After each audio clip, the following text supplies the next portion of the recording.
to I had tried before. Orleans? Yeah, mine's not working. Bear with us just for a minute. We'll start in just a couple of minutes.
Speak.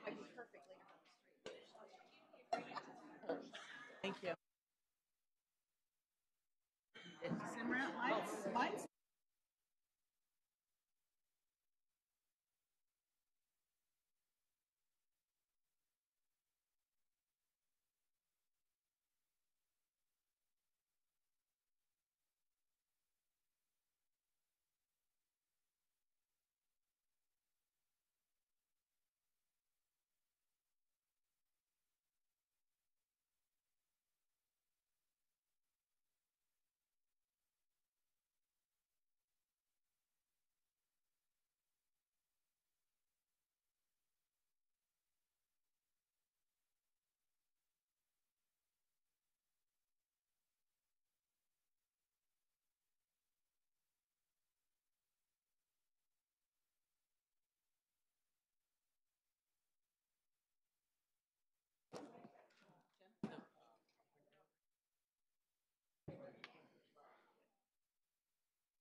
Good evening, everyone, and welcome to the Santa Clara City Council meeting. I apologize for our delay. We had many items in closed session, so thank you for your patience and bearing with us.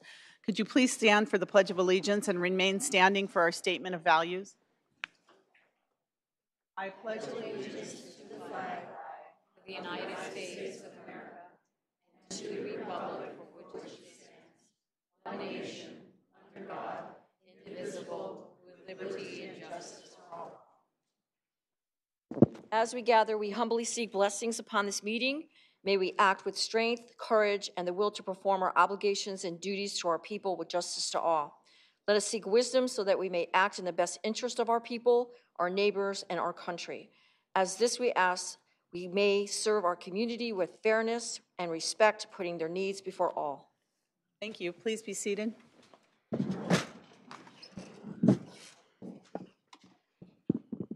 Roll call, City Clerk. Councilmember Mahan. Here. O'Neill.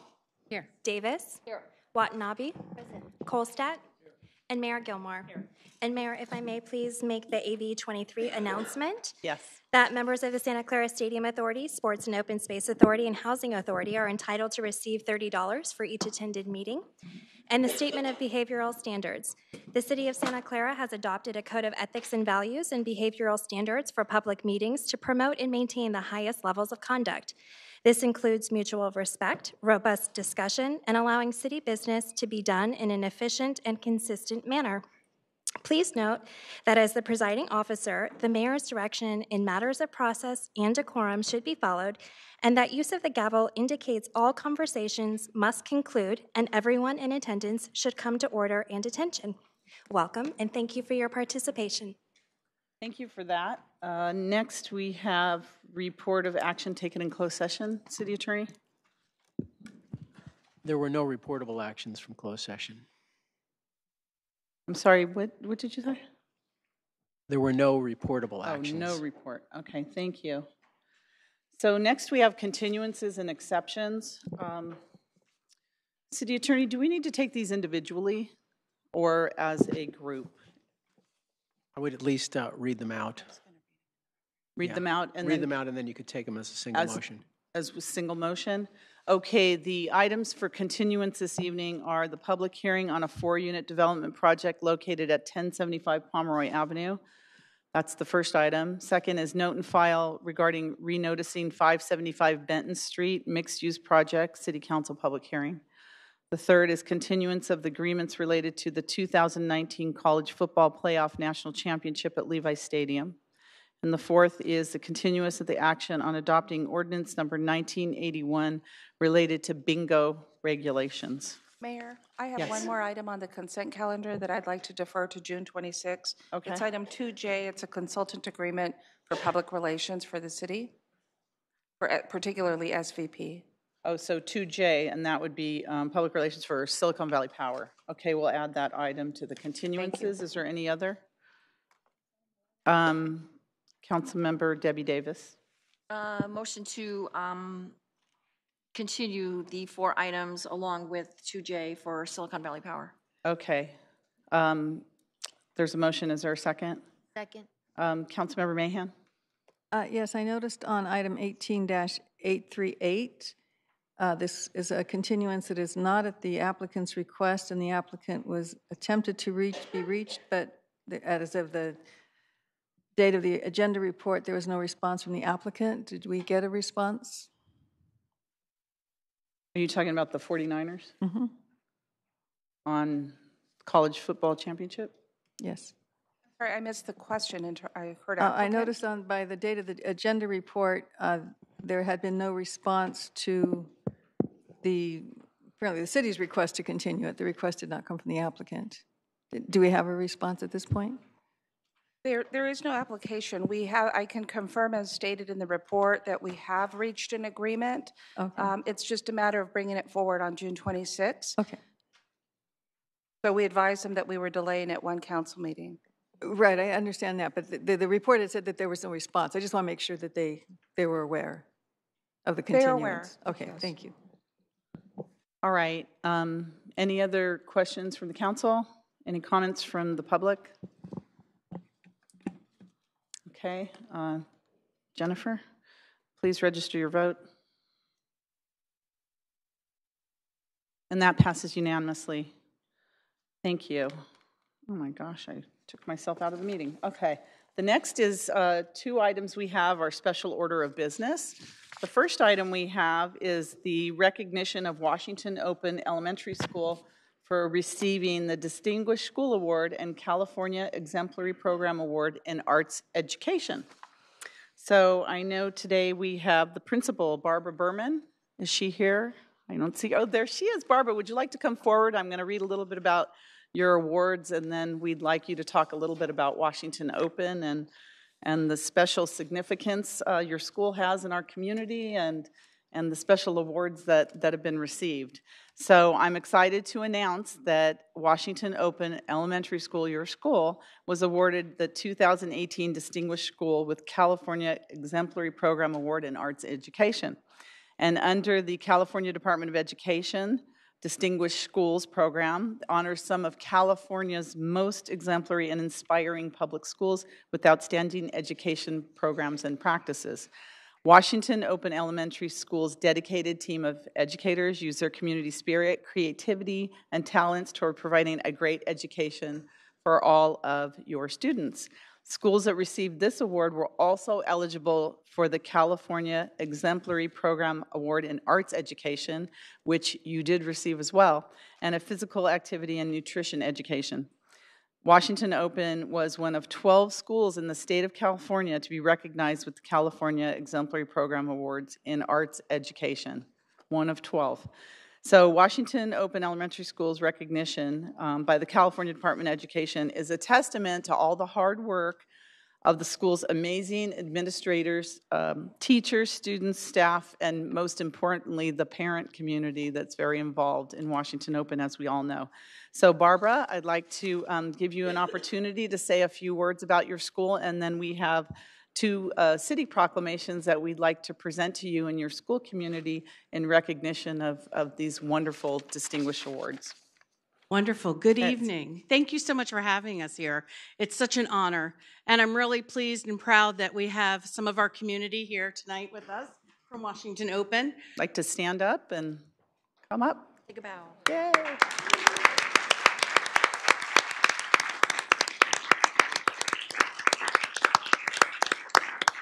So Washington Open is a parent participation school, and we couldn't do what we do without our community. We are an amazing community. And the best part is the state recognized us from our test scores, which is something we pay attention to, but we don't really talk about very much. But the reason that we got the awards is because what we do, what we're able to do with our students and offer and provide them because we have parents coming in, because people step up and give of themselves to make such a difference in the school. And I'm very grateful. I'm grateful that the city comes and joins us for different activities, and I'm grateful for everything the city does and for this community that we have. Thank you. I know many of us were at the recognition at Washington Open where a superintendent of Santa Clara Schools actually sang a song to the community. That was quite a surprise. It's gone viral on the internet. But yes, and I think it was a testament to the arts program you have there as well. And it's just such an unusual, unique, and wonderful school. And you should be very, very proud. We're very proud of you. I am very proud of the school. I love my community. I feel honored to get to be the leader of this community. Our arts program, we have an amazing drama program.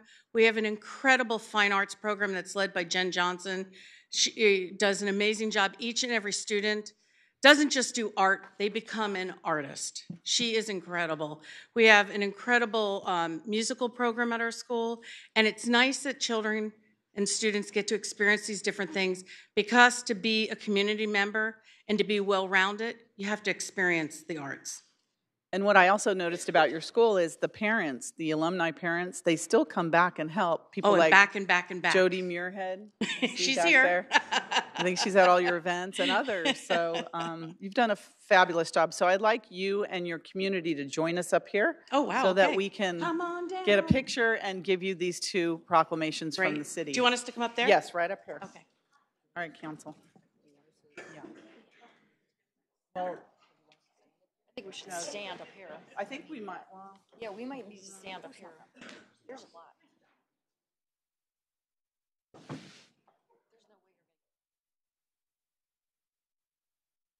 Oh, our past alumni are here. You are more than welcome. Because I know there's people in this audience that have been at Washington Open.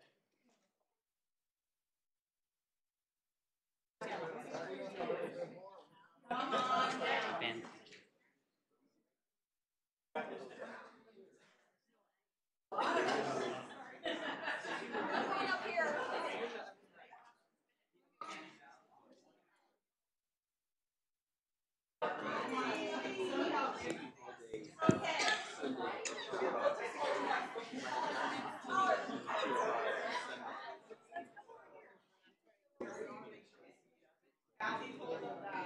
Teresa.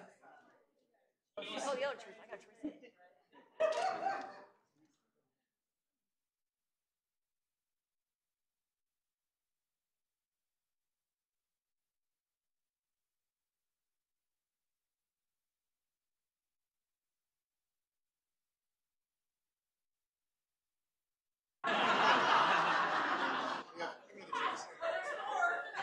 Oh, wait, there's more.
I like staying in the back.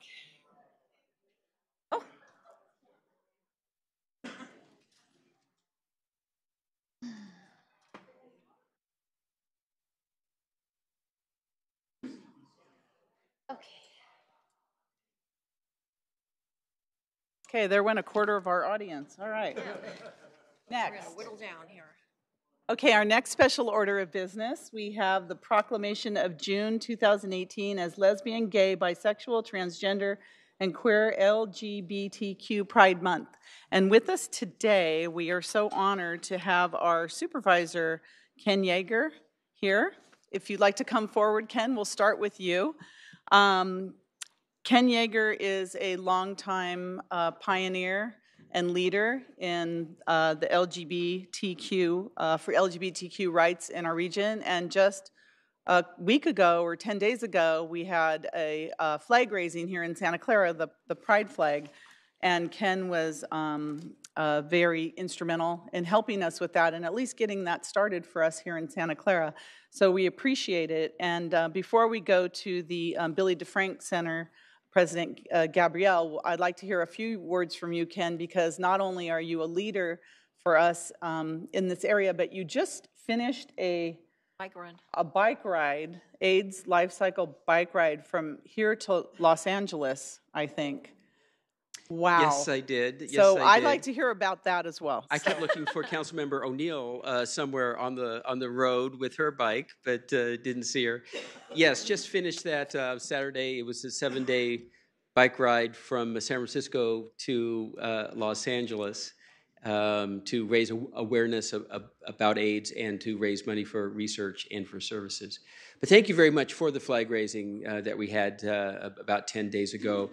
And I still remember the great speech that you gave, Mayor Gilmore, really summarizing all the really historic events that had happened in the LGBTQ community and how important it was for the city to raise that flag. And as I had mentioned then, it really is a symbol, I think, to the entire community and particularly city employees or people doing business here at the city, that it's an open city and a welcoming city for everybody. And one of the great things about flying the rainbow flag is that it's very symbolic of that. I just wanted to make two quick offers, if I could. AIDS is still a very big issue here in the United States and in California. We're doing everything we can to getting to zero is the phrase that we use, zero infections, zero deaths, and zero stigma. Our public health department has hired additional people. We're putting extra money into advertising and campaigns, and if there's any thing that we can do in conjunction with the city of Santa Clara, we'd love to do that. Also, we do have the only county Office of LGBTQ Affairs fully staffed with 5 people. And if there's any sort of training that your employees might need on being aware of LGBTQ issues or anything that might happen in the community that requires somebody to come out and either educate or coordinate any activities, we'd be happy to offer that. But thank you very much for this proclamation, and it's always good to be here. Thank you. Thank you. Thanks, Ken. And as your service as our county supervisor comes to a close in November, we want to thank you for all your help for the city of Santa Clara and being our representative on the Board of Supervisors all these years and for all the good work that you've done. But we'll talk about that later as it gets closer to November.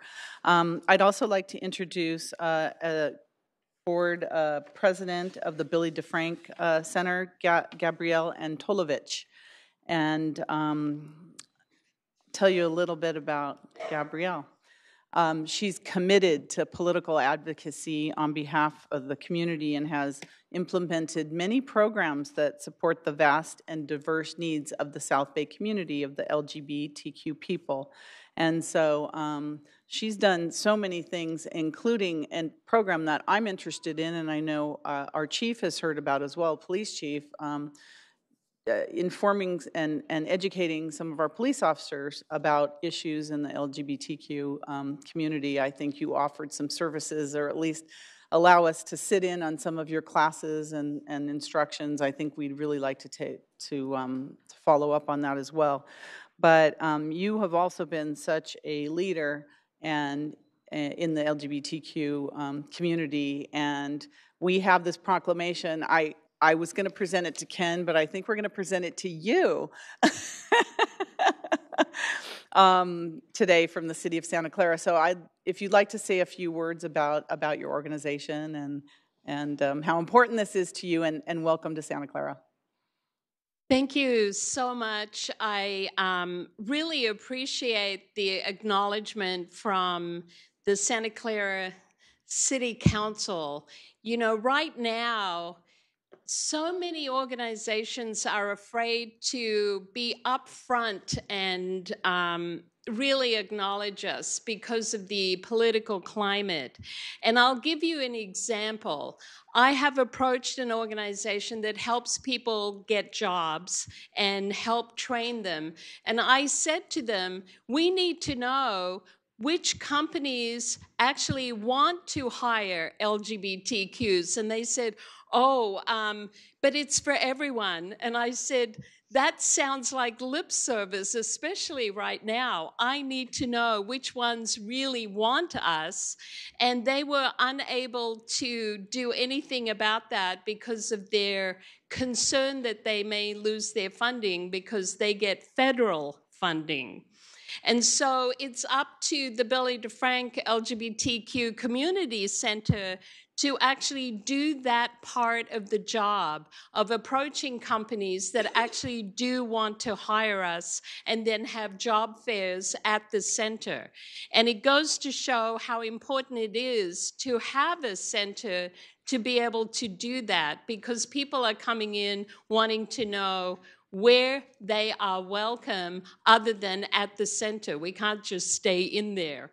And I will always acknowledge and thank Supervisor Ken Yeager for the fact that we do have this center. And it wasn't easy for him and the people that work with him to actually make sure that we have this center. And so you are an inspiration when things get hard. I know since you did it, I'm going to continue the legacy to make sure we do have this center no matter what the political climate. So the fact that you raised the flag and are doing this proclamation is saying that you want us to be part of what you do. And I really appreciate that. Thank you. It would be our, thank you. Don't sit down yet. It'd be an honor if you would join us up here in the council so we can officially present you with our proclamation.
Okay, the next item we have on the agenda is the consent calendar.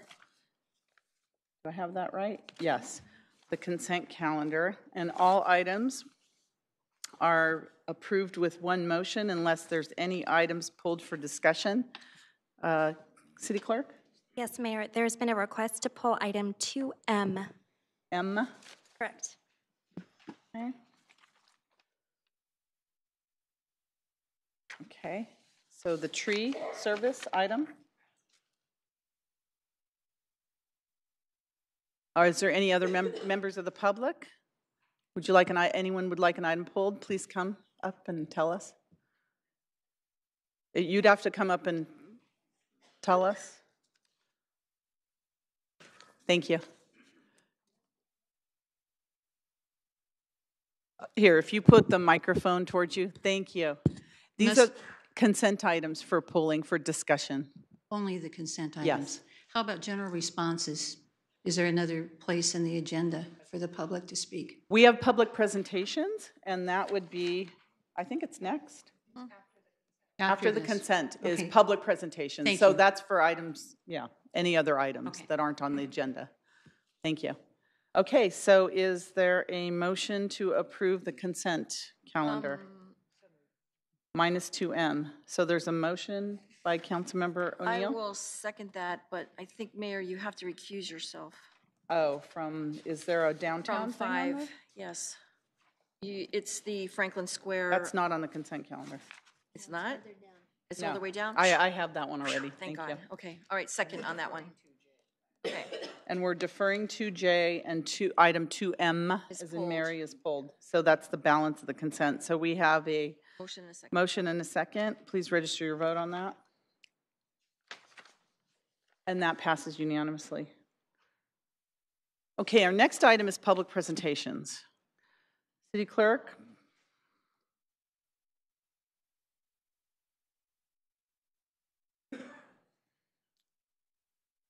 I'm looking here. Okay, David Carey for public presentation. Please come forward.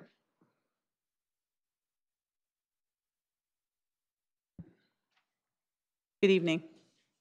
Good evening, council members. My name is David Carey. I'm a democracy educator and advocate speaking on behalf of Bearsry.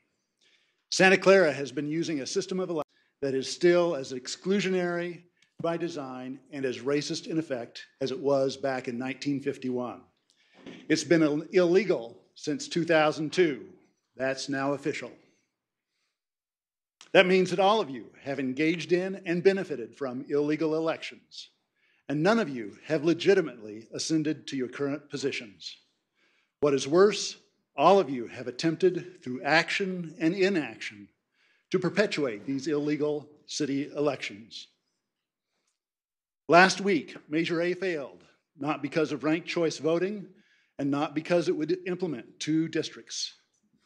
It failed because your communications and educational materials about Measure A dishonestly failed to inform voters even of the existence of the voting rights lawsuit, never mind a proposed court's judgment that found the status quo to be illegal. As a result, you helped shield voters from any critique of the illegal status quo, and many of them mistakenly thought their no vote would preserve the status quo. If a publicly held corporation had done something like that to its voters and shareholders, it would be a clear case of securities fraud. Your dishonesty critically undermined and prevented the passage of Measure A. You had an opportunity to lead Santa Clara from illegal elections to exemplary elections. Instead, your mayor and your attorneys have exposed you as kicking and fighting to still cling to a very regrettable part of Santa Clara's history.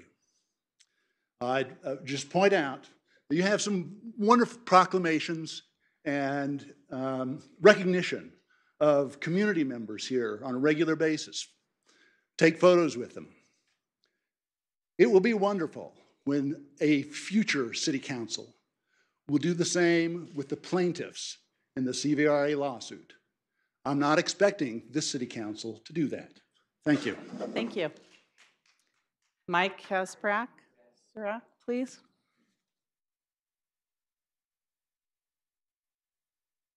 Good evening. Good evening, Mayor Gilmore and members of the council. I'm Mike Kasperzak. I'm a former mayor from the city of Mountain View and a past president of the League of California Cities.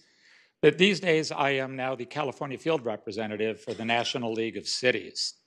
Santa Clara was an active member of the National League of Cities from 1966 through 1984, and I'm here tonight to invite you back to join many of your neighboring cities, including Palo Alto, Mountain View, Menlo Park, Sunnyvale, San Jose, Fremont, in helping us in Washington to protect local control from the federal government.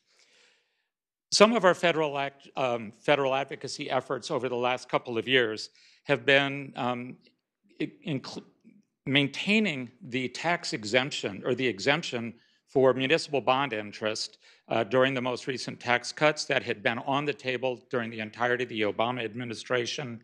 We continue to work on marketplace fairness, which is the collection of online sales tax, which is due but rarely collected, and also creates fairness for brick and mortar stores.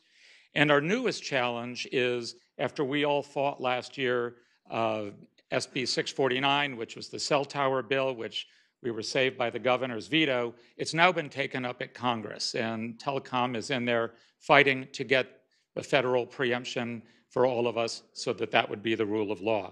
So those are some of our federal advocacy efforts, but we also have a lot of benefits that are included in your membership. We have a prescription drug discount card for your citizens that don't have health insurance.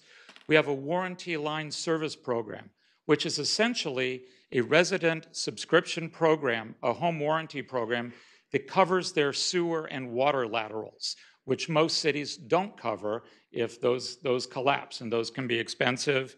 We also have a grant finder for the city to go out and find grants. And most importantly, California is hosting, the city of Los Angeles is hosting the annual conference this year in November. And of course, if you're a member, you get to avail yourselves of the membership rates to attend that. So I hope you will join many of your California cities in coming back to the NLC.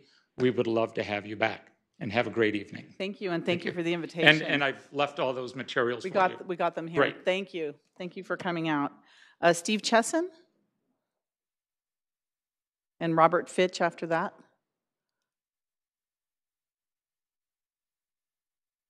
Good evening. Good evening, Mayor and Council members. My name is Steve Chesson. I'm President of Californians for Electoral Reform. Every year at our annual general meeting, we recognize those people or organizations that have done the most to advance the cause of proportional representation in California in the previous 12 months with a Wilma Rule Memorial Award. I don't have time right now to go into the complete history of the award, but suffice it to say that Wilma Rule was a strong supporter of proportional representation and wrote many scholarly works on it. At our annual general meeting this past Saturday, we announced 3 Wilma Rule Memorial Awards and presented 2 of them. We presented one of them to the Santa Clara Charter Review Committee of 2017 for developing the system that became Measure A, and another one to Better Elections for Santa Clara for conducting a vigorous campaign for Measure A.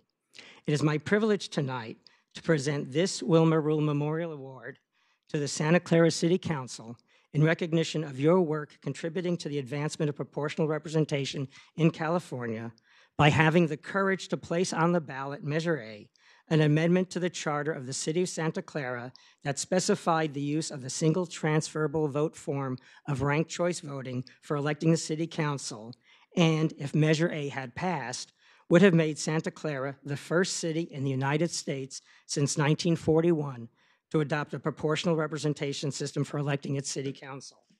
There's a sheet of paper in the back of the award that goes into more detail about the history of the award itself. Thank you very much. Thank you so much, Steve. Thank you. I want to give it to our city clerk. Thank you. I appreciate that. So Robert Fitch and then Susan Salinas. I would love to thank the City Council for its action of May 8th, where you honored my son who died. And I just wanted to share a picture that one was of him that a wonderful Santa Clara printing company, Lightning Printing, made that we posted on his memorial service. 20 years ago, my son and I went to the Field of Dreams in Iowa. And this is a picture of him going into the same field that the movie Ghosts go into. So I would like to thank you for your very greatly appreciated action of May 8th. At our memorial service, it was prominently featured. So thank you very much. Thank you, Robert, and thank you for sharing that photo with us. Thank you.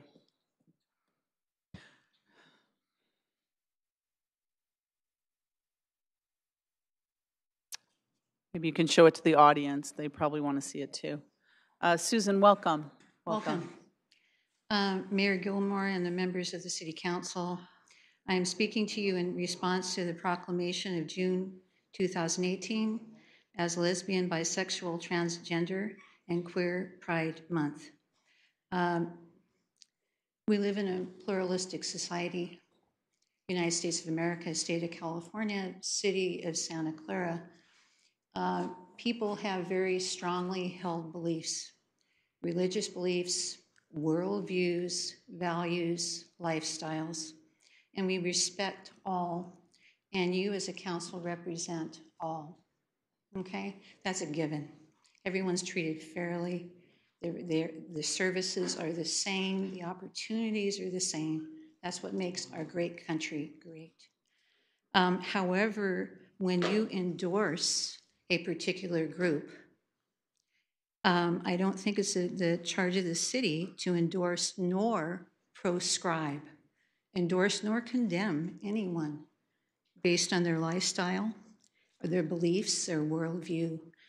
I believe that the council should remain neutral and do their job for all. And so I would strongly urge you to rescind the proclamation. Thank you. Thank you. Bruce Donahue, if you'd like to come forward, and I know, Bruce, you're unable to stay for the budget, so you have some information you'd like to share with us on the budget, and that's okay. And then Aaron De La Cruz after that. Welcome. Welcome. Thank you for your time and the exception. I'm here about the budget and the items. The tree and landscaping enhances the city. The city streets and medians are very well maintained, and the city is a tree city. Budget item 2951 and 2952 have increased, and thank you very much. However, the allocated funds are for maintenance and for replacement of the existing tree canopy within the city. And so the increases are good. I can't say anything against that. The item description and the status goals do not allow for any expansion of the tree canopy in medians and parkways. Local city streets have a special funding. Local cities have special funding to expand in developed areas where voids of landscaping exist. My request to the council is that you request a report from the Public Works Department on the tree canopy in the parkways and medians, and to see what the actual numerical status of the tree canopy is. The county and the state have both cut backs extensively on trees along Lawrence Expressway, along San Thomas Expressway, and along Highway 280.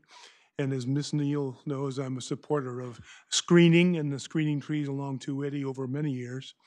And so my thing is, like with the agreement with San Thomas Expressway this evening, I doubt if there's any money in there, per my discussion with Ms. O'Neill, to fund any of the landscaping that could be planted to vines, et cetera, to just soften the area. So I ask that you take a look and look at the tree canopy and make the Santa Clara a better tree city. Thank you. Thank you. Thank you, Bruce. I think we'll talk about that during the budget as well. I was just noticing on San Tomas Expressway on my way here today, now it's so bare and there's no trees and it's so bare. Aaron De La Cruz, please come forward. Good evening. Morning. Maybe my comments are a little late about Pomeroy 1075 shareholders. That's the neighborhood I grew up in. I think these city council meetings have no relation to the Hall of Justice in San Jose. these city council meetings have no relation to church service on Sunday because of the neighborhood I grew up in, around that 1075 shareholder area. And I think if we get into 2019, January, I know January 1st is a Thursday, but if we get into January 2020, it's too late. Our credit has a deadline. I mean, there was somebody in the community that stated our deadline is October 20th, but never told us what year. But I'm just stating that maybe if we get into 2019 or 2020 January, our credit has a deadline. It might take the Valley Transportation Authority to get to an administration password to set back the date and time to our choice of maybe 2006 or 2008. That's my statements. Thank you. Thank you. And if you're here on 1075 Pomeroy, so we continued that until the 26th, June 26th. We're going to hear 1075 Pomeroy on June 26th. So if you'd like to come back then. You're not too late. I got that lightning printouts right here. Okay, so, yeah, you're not thanks. too late. So Okay, thank you, and thank you for coming. I don't have any other speakers, so if anybody would like to speak, please come forward. Good evening. Hi, good evening. My name is Vicki Fairchild. I just feel compelled to come up here and thank you for your proclamation, your recognition of the LGBTQ community, and just say that during this political time, so many of the people in that community are experiencing discrimination at a level that probably we haven't seen in years. And so I thank you for your stand.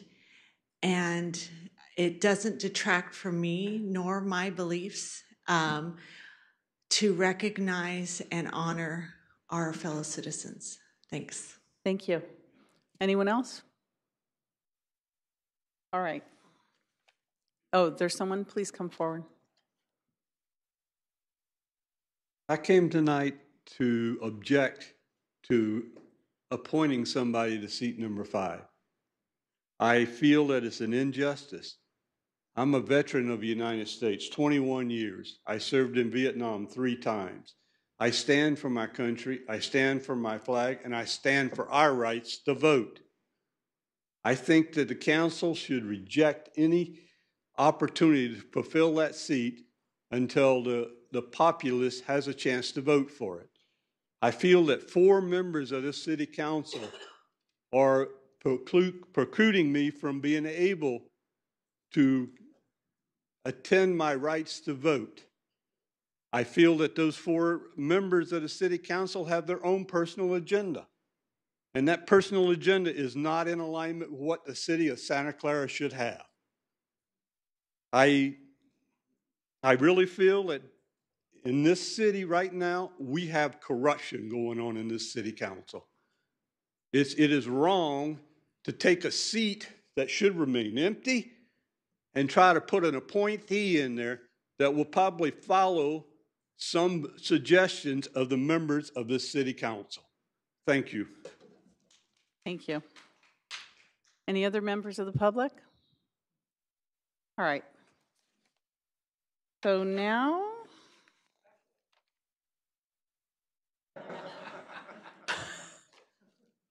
one more public presentation. welcome. I'm Kevin Park. Nice to meet the council again. I want to talk about appointment, which is nothing in an appointment will prevent an election in November. Whether you appoint or not, there will also be an election in November. I also am an American citizen. I was born here. I may look Asian, but that's not the reason I ask anyone to vote for me. It's not the reason that my parents love me. But I will say this. I understand the concerns that people have about city council and appointments. I mean, we have 2 appointed people on city council today. And I think at some point, there are problems with every team and every single city council, and there is no such thing as a perfect group. But at some point, If we have the elections, we're not preventing the elections, and we also have a mechanism which allows a seat, which prevents some votes from passing because we have an even number of city council members. I don't see a problem with that. I also know that not everybody who is applying for an appointment is going to follow the suggestions of people on city council. I'll tell you again, I'm going to raise my mother's name. I don't even listen to my mother a lot of times, much to her chagrin.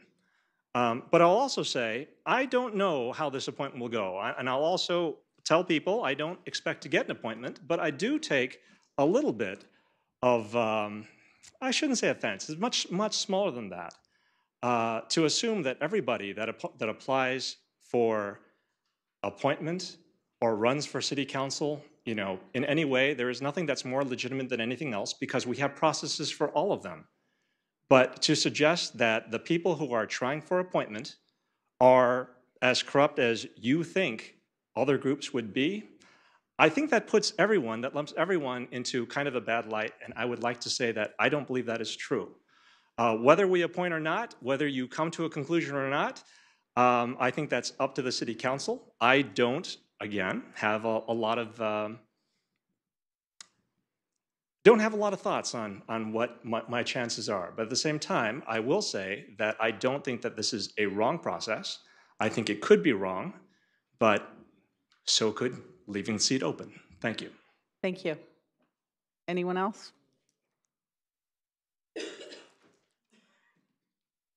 Welcome. Teresa Seltzer. So I'd also like to advocate for you to seriously consider appointing somebody. I think our city is best served when we have a full council. I think that's the way we hear a diversity of opinion.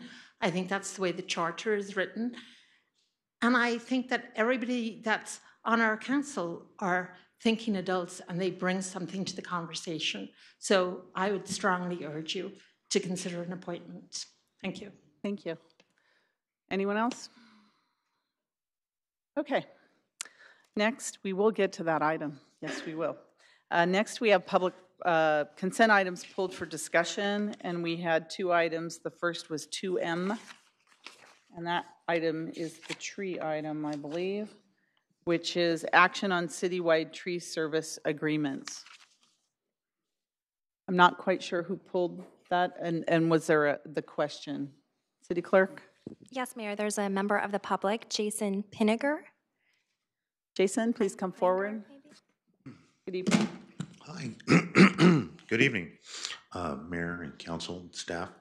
My name is Jason Pinniger. I'm the Operations Manager and Vice President for West Coast Arborist. And I'd like to take just a moment to thank the City of Santa Clara, the staff and Council for revisiting the tree maintenance RFP from last month, expanding the scope of services provided. I would especially like to say thanks on behalf of all of our employees for the continued opportunity to provide quality urban forest services to the residents of Santa Clara, and as a local business to the city of Santa Clara. I look forward to many more years and a successful partnership. And we would urge you to call us, as we're local and we want your work. And we can plant trees on San Tomas Expressway. That's the county, and we need them very badly. So we'll refer you to the county. But thank you. Thank you. And we love the fact that you're local, and I'm sure we'll keep you very busy. So are there any other cards on that? Is there a motion from the council? To approve. Second. Motion by Councilmember Davis, second by Vice Mayor Watanabe. Please register your vote. And that passes unanimously. Did we have any other consent items pulled? Was that it? Okay. All right. So our next item we have is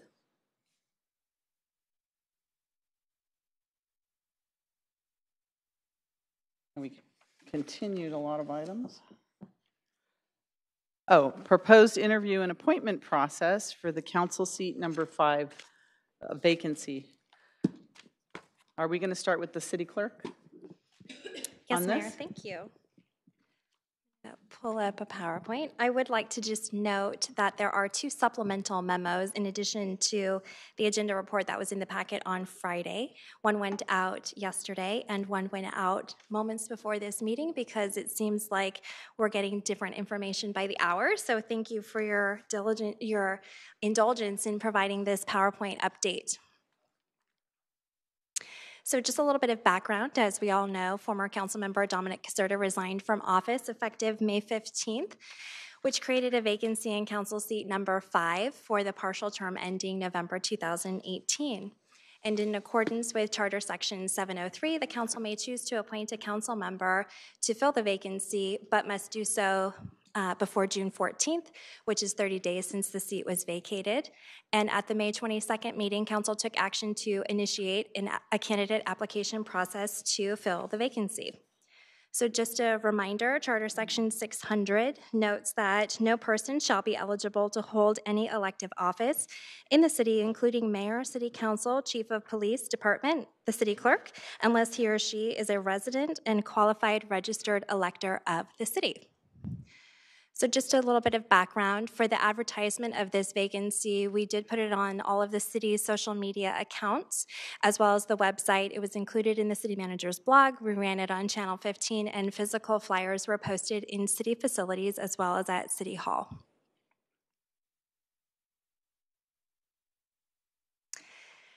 So an update on the applicants. A total of 25 applications were received by the advertised deadline, and as of this afternoon, the Santa Clara County Registrar of Voters was able to verify that all applicants were registered voters. 2 applicants have not been able to provide proof of residency, and 3 applicants, as of 3 p.m. today, voluntarily withdrew from the process, but I have 2 more candidates that have voluntarily withdrawn. So while bullet point here says there are now 20 applicants, there are 18 applicants that are verified residents and qualified registered electors of the city. So the appointment process, per Charter Section 703, the council can appoint a member. It requires a 4/5 vote, so that would be 5 affirmative council votes. Staff has provided a recommended process included in the original agenda report. However, the council may at any time entertain a motion to appoint a member and or provide an alternative process for the city. However, the city attorney would need the opportunity to ensure compliance with the Brown Act. I just want to really reiterate that the process that's outlined for the staff recommendation has been vetted through the city attorney's office to ensure that it does in fact meet all of the requirements of the Brown Act. If a 4/5 vote is not achieved by any single candidate, the position will remain vacant until the November election unless any other action is taken before June 14th.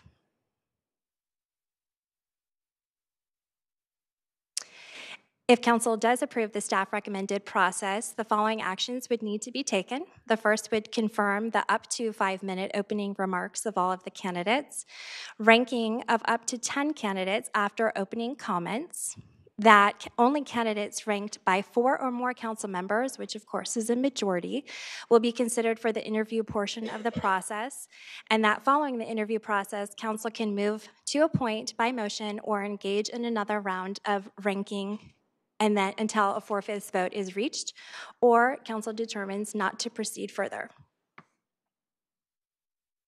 So let me just kind of outline the recommended appointment process.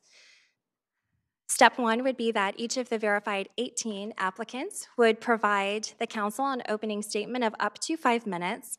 So council may entertain a motion to determine the number of top candidates. So you can select a recommendation is between 5 and 10 candidates. Step 2 would be that each council member will rank their top candidates in a provided ranking sheet, which we have available here. The highest ranking to be assigned would be assigned to the number 1, and then the second ranking number 2. So the highest ranking person would actually have the lowest number. Applicants with 4 or more ranked votes would continue in the process.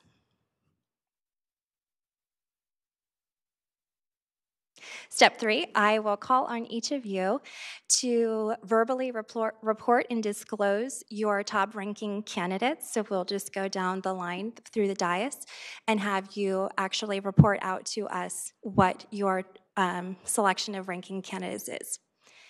Step 4, I will retrieve your ranking sheets and tally the council member rankings while you may proceed to other items on your agenda, because we want to make sure that we do our due diligence and record it accurately. And again, the candidate with the lowest total tally will be the highest ranked candidate.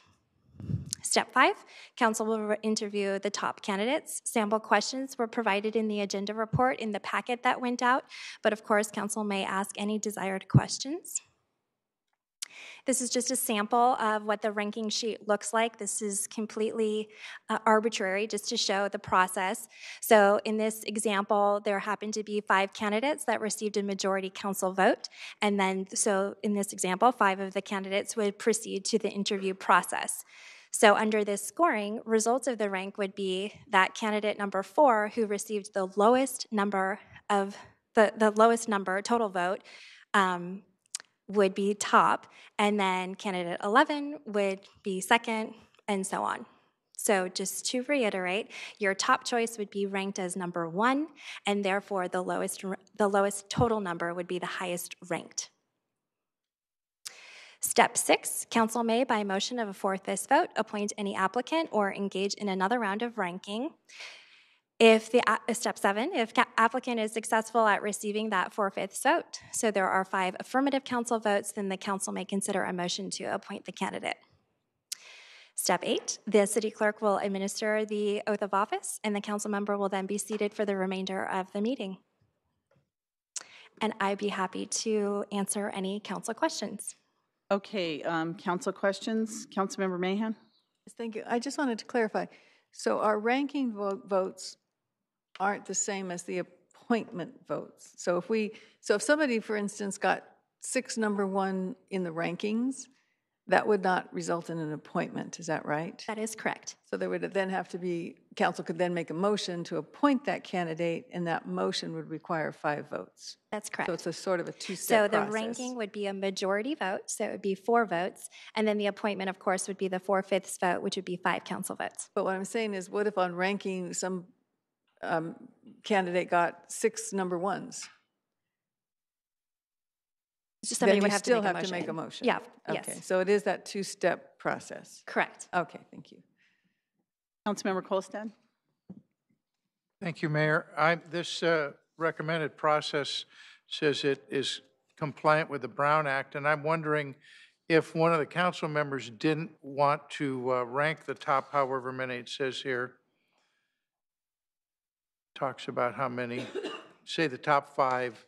If he only had 2 top candidates that he liked, could he just do 2 votes? Is there a requirement in the law or the charter that you vote 5 times, is what I'm asking? The ranking process has nothing to do with the Brown Act. My concern with the Brown Act was the Brown Act prohibits secret ballots. So as long as you declare who you're voting for while you're voting, right after you vote. In other words, I didn't want to, I don't want to, we can't have a process where you, for example, write down a bunch of things and then hand it to somebody. So thank you. That's the only thing but you're free to, at this point, completely ignore this process and follow some other process. This is simply a suggested process. But the process as described by the city clerk does suggest that you rank up to 10, and somewhere between that, based on your assessment of candidates, is fine. So what I would suggest is, maybe the first thing you do is decide, do you want to follow this process or do you want to modify this process and then follow it?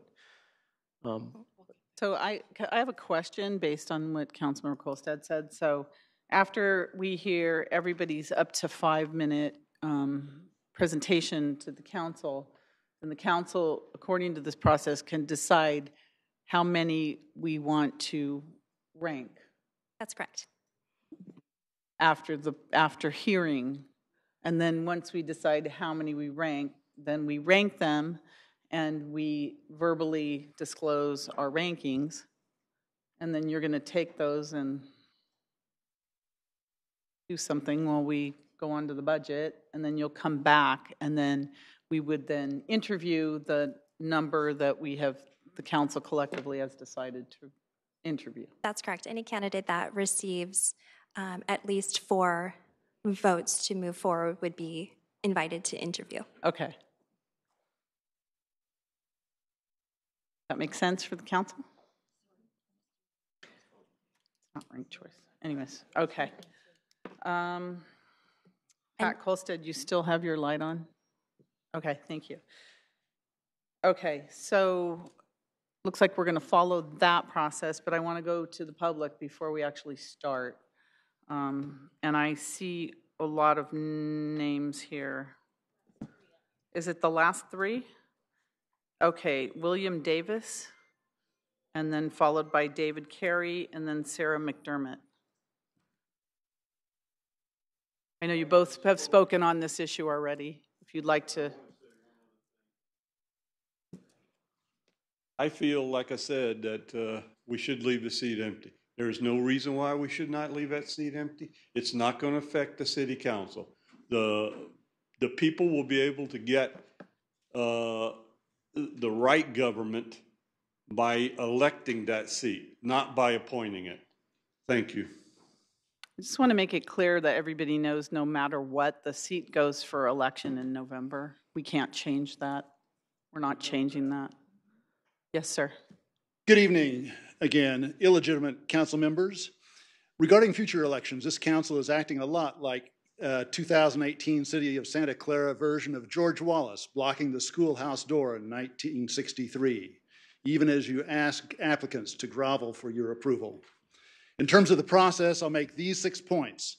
Your own deliberative process will be more effective at narrowing the field to any sufficiently good and consensus candidates. Voting is inappropriate, especially the horrible method recommended by staff. Your due diligence about residency should also involve asking applicants about any other places they now live and have lived in the last year. To allow consideration of the geographic distribution of council members, you should first determine and publish the precinct in which each applicant is registered to vote. To help ensure better representation on the council, there should be interview questions about an applicant's qualifications to better represent historically and currently underrepresented populations, whether those groups are based on local geography, racial and ethnic identity, or specific issues of city policy. To ensure fairness, you should identify how the order of the views will be determined and whether candidates or their associates are allowed to listen in on other interviews before their own. To ensure transparency, you should identify whether interviews will be done in closed session, and if so, publish videos of the interviews. You've only given notice for deciding on a process, so I assume you'll be deferring selection interviews and appointment to a later date with properly noticed agenda item. Otherwise, any of those actions you take tonight will be easily overturned in court. Thank you. Thank you. Sarah McDermott, welcome. Good evening, Sarah McDermott. I'm the political director of Unite Here Local 19, and I'm a registered lobbyist with the City of Santa Clara. I'm here to speak in favor of this appointment process. I'll start off with the legal reasons that are highlighted in the letter Joan Gallo submitted on behalf of Working Partnerships. Her letter explains that the choices you have before you are to appoint or trigger a special election. And special elections are expensive and have very low voter turnout, so they're not actually that representative. The letter makes it clear that the charter language and the intent, as it was stated by the charter committee, were for a seat to not remain vacant and hinder the council from doing business. I do not believe it is legal to leave the seat vacant until November. The letter mentions the Newton versus Walker precedent that was set by a successful lawsuit brought against Scott Walker that ordered him to hold a special election rather than leave seats vacant. As an organization that represents working people in this city, we've done a lot of work with this council and staff, and we understand how much is on your plate. The decisions you have before you are shaping this city for decades. We're concerned that that not having an appointment will slow down the pace at which the city can do business. Having a vacancy will make it easier to not reach quorum and will likely result in votes with no tiebreaker. There's an odd number of council members for a reason, as you know. And this could create a backlog and greatly hinder your ability to make important decisions for the city of Santa Clara and be a working government. Thank you. Thank you. I don't have any other speakers, so if anyone would like to speak before we start this process, please come forward. Good evening. Good evening, Robin Burdick. I'm a lifetime resident and a retired city employee. I've been sitting in the audience and listening to some of this. I want to say I don't believe that passionate advocacy for any position precludes being courteous. I would hope that for the rest of the meeting tonight and future meetings, that there is calm discourse and courtesy towards the council, towards the audience, and none of the name calling. It's not necessary, and it's very off-putting just to hear it. Thank you. Thank you for your comments. Anyone else? Okay. City Clerk? So, Mayor, I'd like to distribute the ranking sheets that we've put together for the council members, and for the candidates themselves, we have put them in alphabetical order by last name, and so we will call them to have their up to 5-minute introductory remarks. Okay, thank you. And are you timekeeping? Because I know we're going to stick really close to that. We're going to stick to 5 minutes, okay? Yes. To be fair to everyone. Councilmember O'Neill, before we start. Yes. So usually we try to randomize the order. Are we doing that tonight? So we decided to go by alphabetical order by last name, since all candidates will have the opportunity to do the opening remarks. And then once the selection of those that are proceeding to the interview process will be by the order that they were ranked, however that outcome. Okay, all right, thank you. Thank you. And I also wanted to say that everything we do, we're doing tonight in public. All interviews are in public. All right. I'd like to. Yes, City Manager. Our original plan was that you vote to approve the process first, just so that we have it formally recorded. Okay. Is there a motion? Motion to approve the process. Second. I had one question on the process quickly. Councilmember Mahan? Thank you. I see on the ranking sheet there were 2 applicants unable to verify eligibility. Are they still part of the pool of applicants we will consider?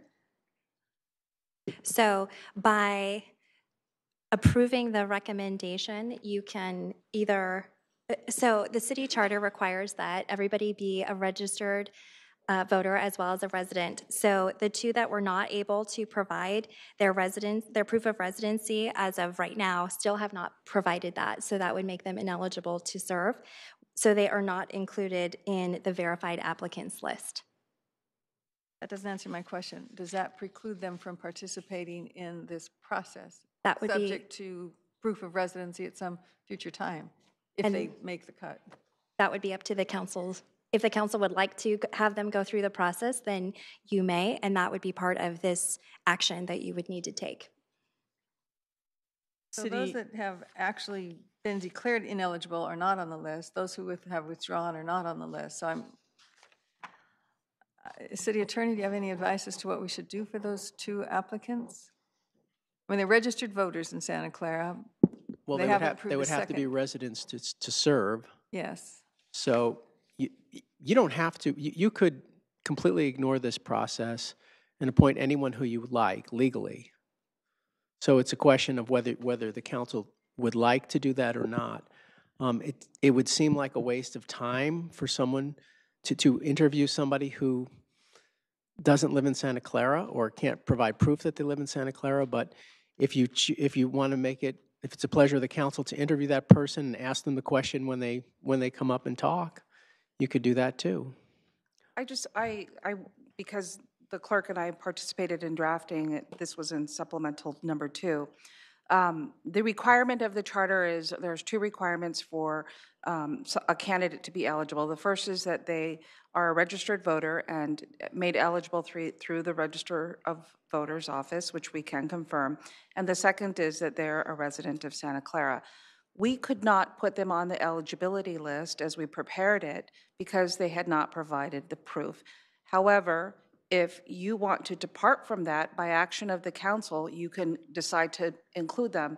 But because of the charter, we had some thorough conversations as we prepared this report. I don't have the authority, nor does the clerk, to advance them.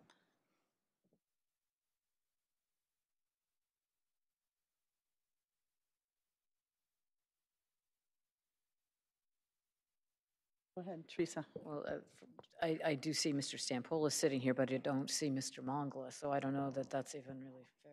Because he was probably told he wasn't eligible.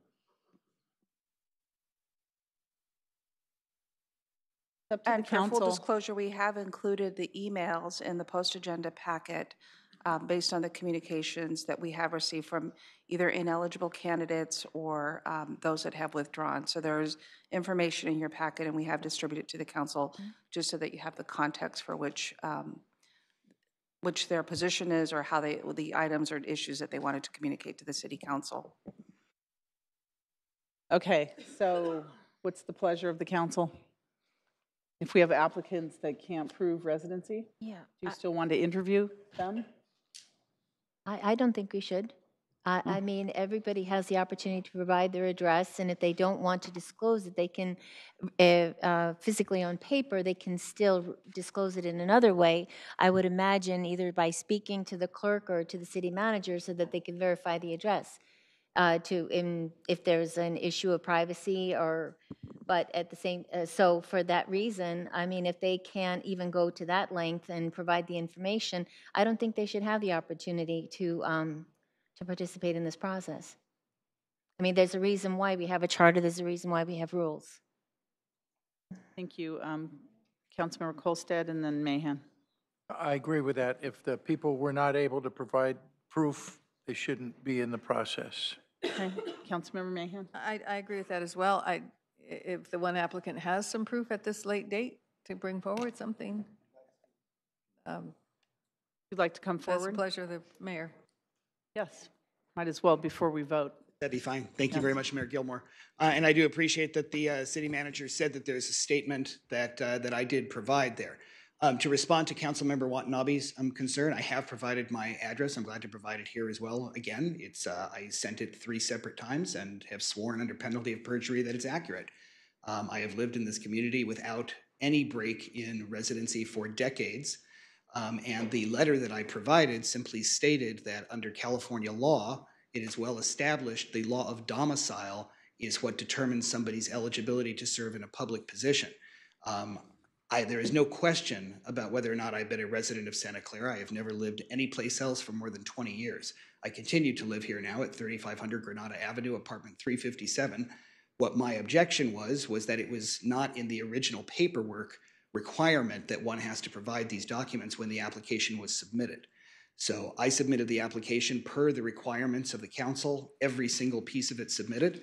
I was out of town for a few days, received an email saying that, oh, we need you to go ahead and provide other information. I asked, what are the actual objective standards that the council or the city staff have adopted? They had none. They simply said, well, you need to provide us some utility bills or something else to prove that you live where you live. And I said, listen, I'm out of town. I've given you under penalty of perjury that I'm a resident. I continue to state that I am. If it needs to be confirmed, I will. But my statement is that under the law of domicile, one can only have one domicile in the state of California. If it's confirmed at the registrar of voters, that's the only place where one can actually serve in public office. And so I don't think it's a question about whether or not I'm a resident. It's a question about, would you exclude somebody else who had a domicile here, and let's say they were studying or going to school someplace else? They're not going to have a utility bill at their parents' house with their name on it. So how are you going to confirm that they actually are able to? All right, Mr. Stampolos, thank you. I think the problem was a P.O. box that was submitted earlier and not an actual address. So, council?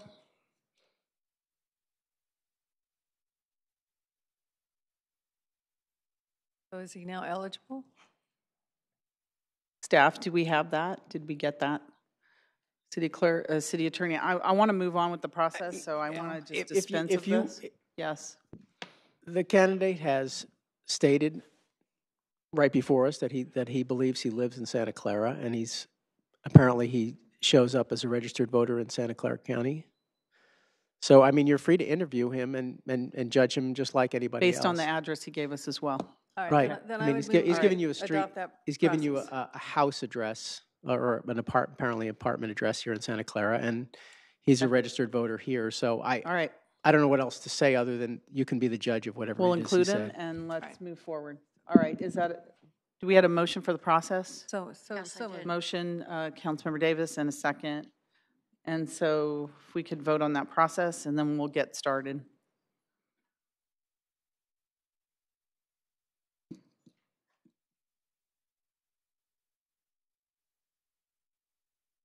Soon.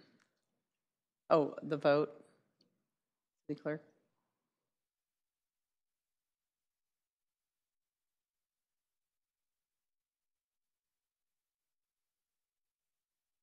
There we go.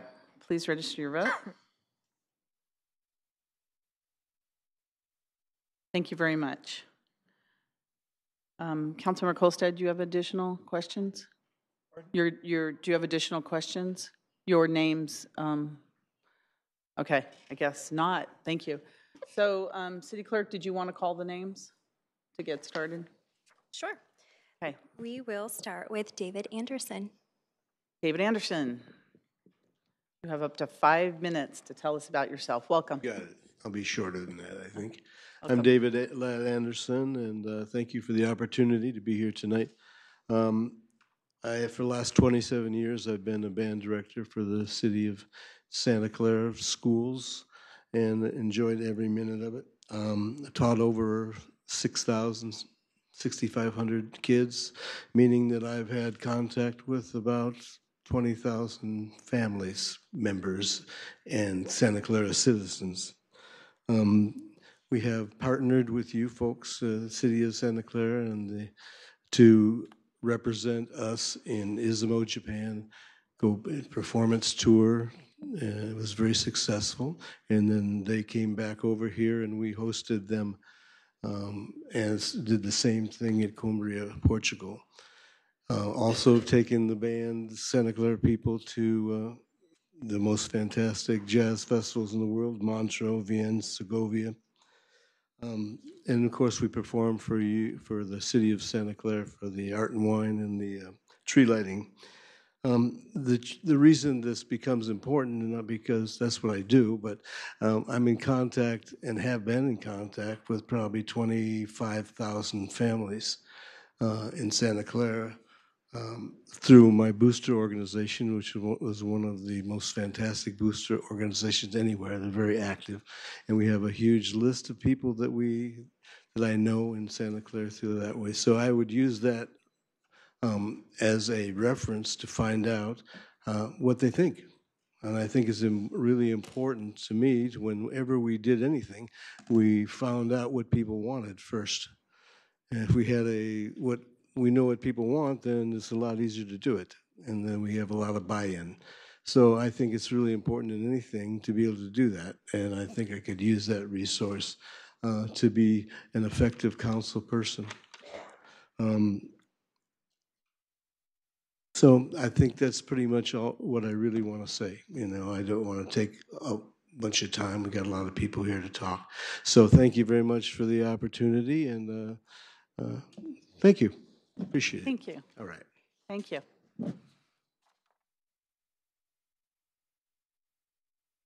Next, we have Nancy Abiagini.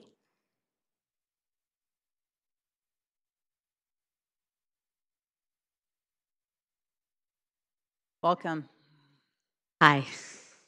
Thank you, Madam Mayor, City Council, and City staff. I was asked why I wanted to become a part of the City Council, and the answer was easy. I'm a lifelong resident of Santa Clara, and I've seen how the Valley of the Heart's Delight has morphed into Silicon Valley. But change energizes me. We're yet at another crossroads here, and I want to help ensure that my hometown retains its small town feel, but with a modern twist that works for both residences as well as the business community. I grew up in a family of independent businessmen with a dad who changed careers from running Santa Clara's largest supermarket in the 1950s to a career in commercial real estate in the 1970s. My first apartment was in Santa Clara, and I've been a Santa Clara homeowner with my husband for the last 40 years. I grew up in a family of 8, and we always had robust dinner conversations besides raising our families. I've got friends and relatives who served on the city council, the Parks and Rec, the Planning Commission, and various other city endeavors. And I've got siblings with careers as an attorney, a bank vice president, and in commercial real estate.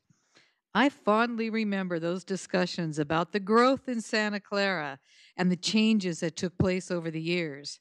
And Dad taught us two things that I still hold dear. One, there's two sides to every story. And two, one must never judge a book by its cover.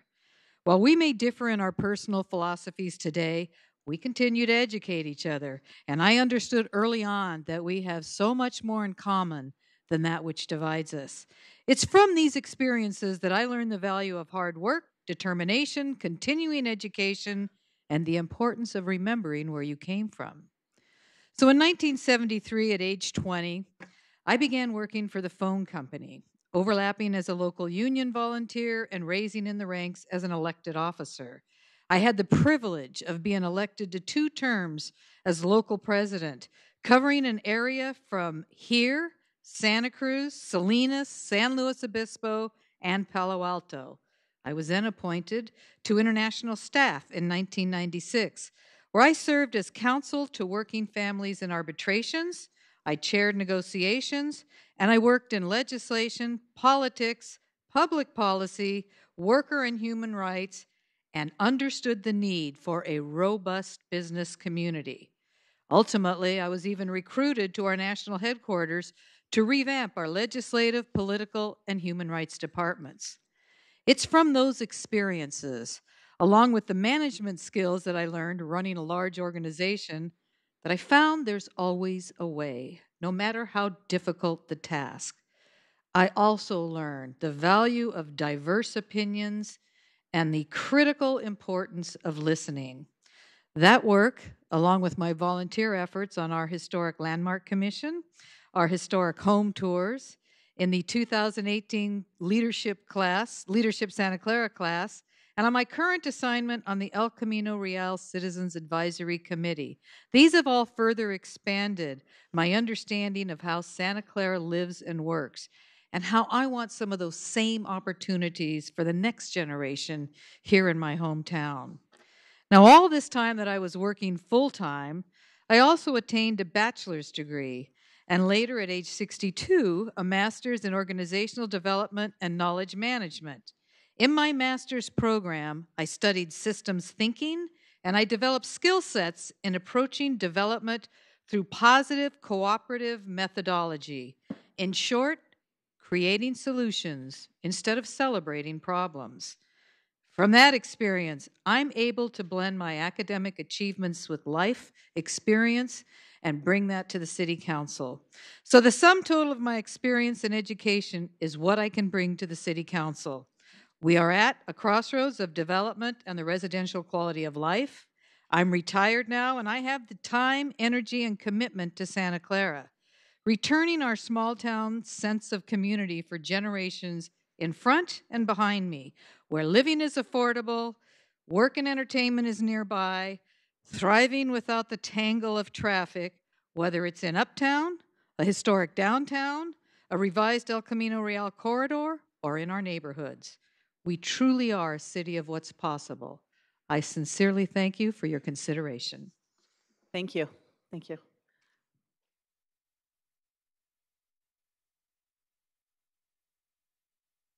Next, we have Andrew Chan. Good evening. Welcome. Hello. Good evening, Mayor Gilmore, council members. I appreciate the time. I know it's going to be a very long night for you guys. Let me start before I'm going to go off my script a little bit based on what was spoken a few minutes earlier. And I do support my fellow candidates that I'm a man with my own thinking and a man with integrity. So I do things what I think is right. A little bit about my background. I love Santa Clara, and I've been living here for the past 20 years. And I've raised my daughter in this great city and what it has to offer. I also own a small business in Santa Clara. My office is in El Camino across from City Hall. My father was a public servant all his life until his retirement, and also chaired several charitable organizations until his passing. I think it's after his passing that I think of following his footsteps to serve my community. The other reason why this seat is open also triggered why I want to contribute back to the community. I know that there's room for improvements for us to undertake and to provide for the future for our generation to come. We're just mere people taking for the city for the future. A little bit about my education and experience. I have MBA, and also I work with the Department of Insurance. I'm also trained in professional and program management with advanced certification from Stanford University. So I'm well versed in finding solutions and also getting things right efficiently and getting people working together successfully. I also conduct strategic, tactical, and fiscal planning. When I was in the IT field for over 17 years, and I worked with top Fortune 500 companies and as my client, and I executed implementation, software enterprise implementation. Hence, I have to work with a lot of people, a lot of departments, a lot of people, different types and shapes to get things done. I was also the vice chair of our International Exchange Commission in the early 2000. At that time, I worked with Mayor Mahan and Councilman Hostad at that time. I did, right after 9/11, as a vice chair, I organized an invitation to the local Muslim community to participate in our annual International Exchange Commission seminar as a dialogue and Q&A to understand our citizens in the community. I think that was pretty successful. Why should I be selected? I am vested long-term in the city. I see huge potential for our city ahead and definitely room for improvement, which I want to be part of. Improving efficiency, process, and accountability in our city, our digital future. I want to grow and protect our funds, our fiscal health consciousness for the next decades to come. Strong controls to spend wisely and always keeping an eye for the return of the bear economy. I know how to get people going to resolve issues and get things done. I am a people person. I talk to fellow businesses and citizens about the well-being and the efficiencies of our city operations. Brief on my philosophy, transparency and inclusivity is key to my life, in my life and career. Put the bad news on the table and let's work together to resolve the problems. Accountability. I hold myself accountable, I make mistakes, and I do the same for others. Objectivity. I'm a good listener. And again, a coin always has two sides. Positivity. The sun always rises tomorrow. Look at the positive and demand what's best for our city in the future. If I'm so honored to be selected for this seat, I will do my best to do what is best for current and future Santa Clarans. I will include all peoples, experts who can help me achieve this goal. I will work with each and every department of Santa Clara to see that they have the best training, tools, and equipment to provide the best services to our citizens. And lastly, I will see that we have transparency, accountability to the citizens of Santa Clara. Thank you. Thank you so much. The next applicant, I want to respect that I may not pronounce your last name correctly, so I'm going to call Christina. Good evening. Good evening. I am Christina Sluzniak. I am a wife, a mother, a full-time employee, well-educated, avid yogi, bookworm, who's been transplanted to the Bay Area. My husband and I were both born and raised in New Jersey, but in August we'll be celebrating our 4th year here as residents in Santa Clara. Like many others, we left the comfort of our hometown and families behind to grow our careers here in Silicon Valley and start a family of our own. My husband and I both work in technology, and I've been in contract as a project manager at Cisco since December 2014. We are blessed with two amazing children, JJ, who will be 3 in September, and Madison, who is 4 months old. Unlike their parents, JJ and Maddie are lucky enough to be native Californians, and we are proud to be raising them in the city of Santa Clara. They are both enrolled in a home daycare right here in the city and are taking advantage of the libraries and youth activities offered throughout the year. Before you know it, they will be attending our schools, performing in our theaters, shopping in our stores, driving on our roads, and being keen to giving back to our community. That's really why I am here, to set an example for my children that actively engaging with your neighbors to ensure everyone's voice is heard and dedicating time and energy to public service is essential in order for our democracy to thrive. So I'd like to share with you why I am inspired to serve the city of Santa Clara in Council Seat number 5 and why I believe I am the right choice for your city. We are all aware that there is a lot going on in Santa Clara, and as a result, there is a lot of opinions about what is to be done regarding decisions and efforts to adapt to these changes. Residents are concerned that their voices are underrepresented or not being heard at all. I believe that our officials, whether elected or appointed, have the duty to inform the community and provide forums for productive dialogue. I am committed to listening to every side of these issues and acting as an impartial conduit of information from the community to the City Council. I am interested in organizing and facilitating hyperlocal discussions within our neighborhoods where folks can receive more information on an issue and contribute their point with others without feeling offensive or in judgment. The fact that we have so many engaged residents is an advantage that we must not waste. We all believe in the city we live in, and we want to make it better for our children, their children, and newcomers alike. We can all agree with that, so let's use it as a common foundation to inspire productive debate on how we can get there.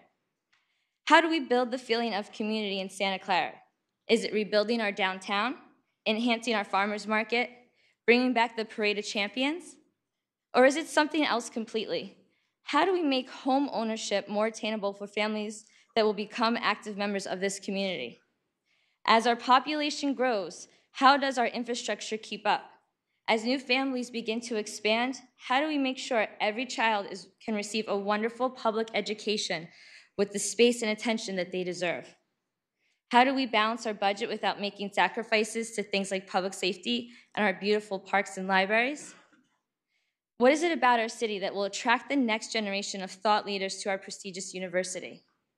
What is it about our city that we can attract businesses to provide us the choice to spend our money in our city and grow our economy as opposed to having people go out to neighboring cities? I am not pretending to have all the answers for you. One person should not have all these answers. My mission, if appointed, to serve with you till the November term, is to spearhead an effort to listen, gather, and share information that impacts all of us, and do my best to represent the diverse opinions of all of our residents. I do not have a politically driven background, ergo no hidden agenda. My motivation to be appointed to this council is purely altruistic. I hope to represent the interests of the Santa Clarans here and help guide our city towards the future we want to share for our children and the city that we love. I'm asking for your consideration. Thank you very much for this opportunity. Thank you. Next, we have Noah Clemens.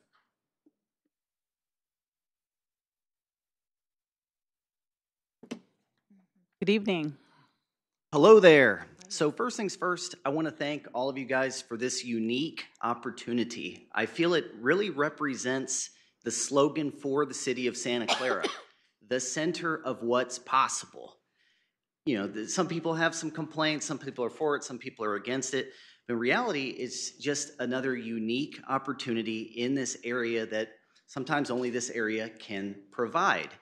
I'm living proof that the city of Santa Clara is the center of what's possible. I'm in my 10th year out here, coming from Nashville, Tennessee, and I went on a one-way ticket flight out here with 2 or 3 suitcases a new job, a new opportunity, and a dream for what's to come.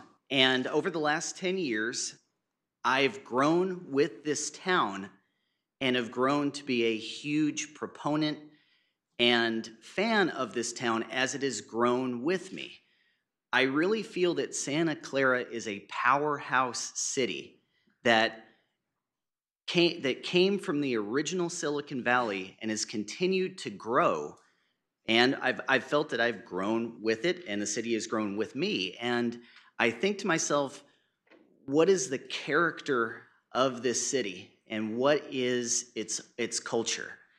And I think to myself that, am I an outlier here? Young tech professional that has had little desire to go to downtown San Jose, downtown San Francisco.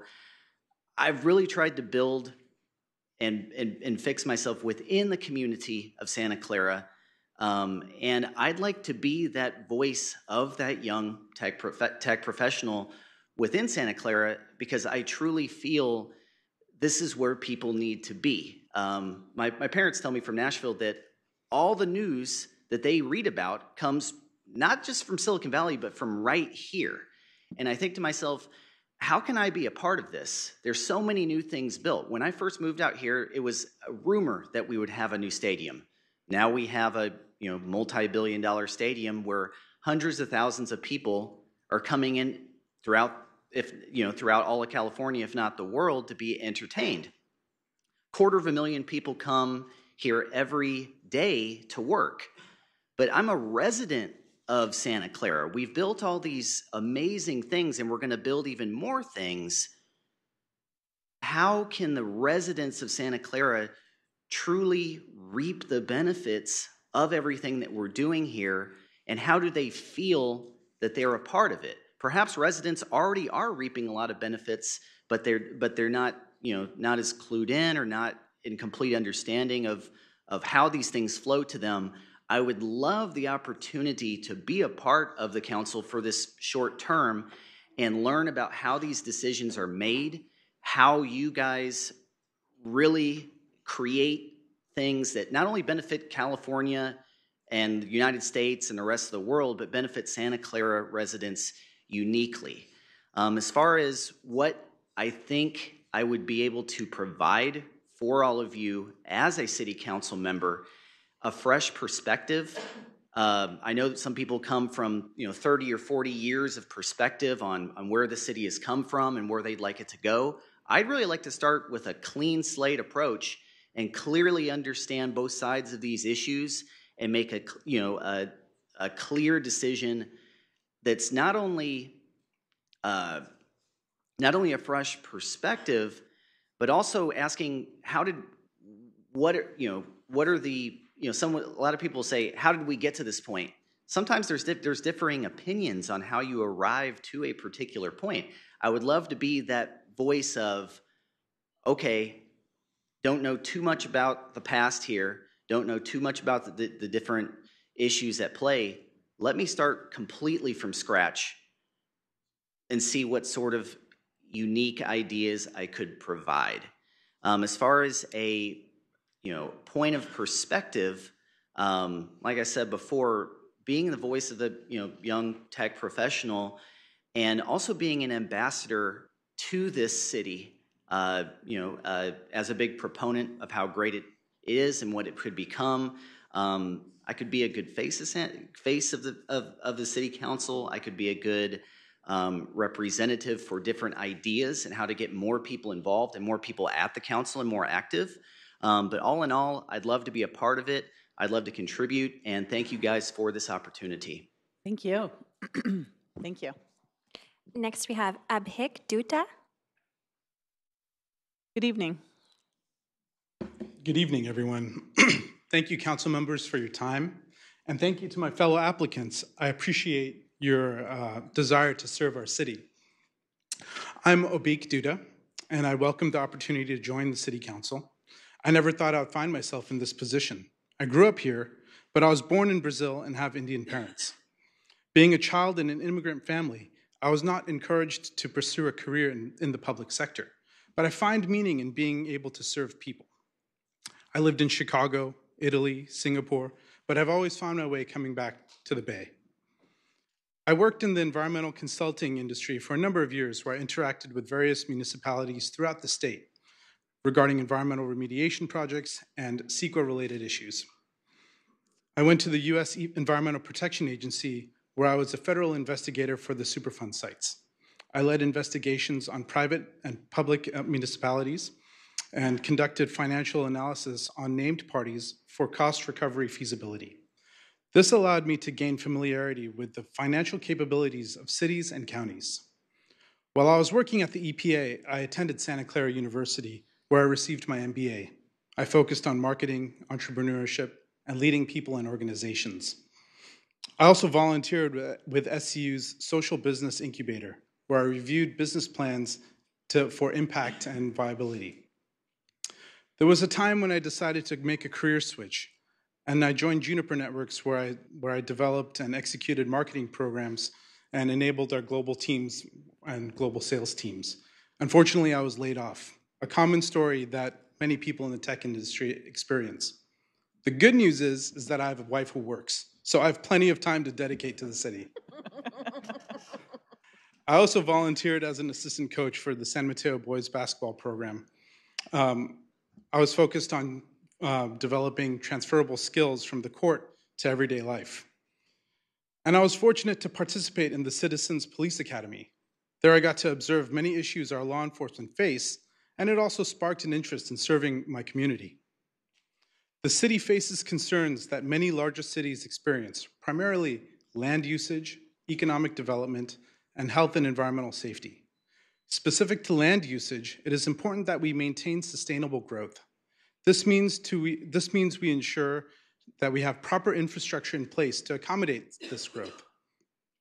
Whether it's near Levi Stadium or down the street near Franklin Square, we must be able to maintain the identity that makes Santa Clara unique, which is a city that has everything. We often take this for granted. We have sports, entertainment, the arts. We have large high-tech industry, as well as small individual businesses. Our city is abundant with diversity, which gives us access to so much tribal knowledge. As we develop our city, I hope that we are able to maintain this characteristic. I see it in San Francisco, a city that once took pride in its diversity, but has become homogenized due to the disparity in wealth. Most importantly, we must make sure that we're in touch with our residents. As a council member, I would set up regular coffee shop chats throughout the city and be active on social media in order to make myself available to the community. Government can work for everyone, but we must make sure we are aware of the current needs. There is rapid change moving through the Bay, and we must remember to include government with that change.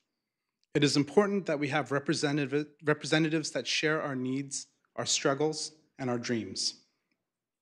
I lived in Santa Clara County for most of my life and witnessed how our definition of apple changed from orchards to phones. My wife and I currently rent. We recently saw a 2-bedroom, 1-bathroom, 820 square foot home listed for $1.1 million. So we share the struggle that many potential homebuyers face. We're also expecting our first child, and in the end of October, we hope to complete this dream by raising it in Santa Clara. I represent the new generation that is moving into the city. I come to realize that absent representation stands at the core of nearly every problem we face as a nation. Though we are constantly bombarded with negative narration that is capable of dividing communities, the truth is most of us want the same thing: repairs to infrastructure, access to education, income equality, health and environmental safety, and an economy that is welcoming to everyone. Though we often hear about federal and state issues, it is at the local level that we are able to make the most impact. We could show success here, we can act as a model for other cities. Love and compassion will propagate, and we can be a city that excels for everyone. Thank you. Thank you.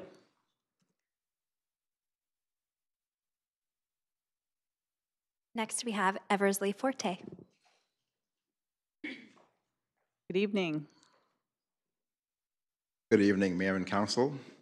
I appreciate this opportunity this evening. Let's see, my experience in government started 6 years ago, and it has changed my perception versus what you see on TV and stuff like that, and I have a much better appreciation for it now. Most of you know me from the Cultural Commission and what I've done with that, and I became the music guy.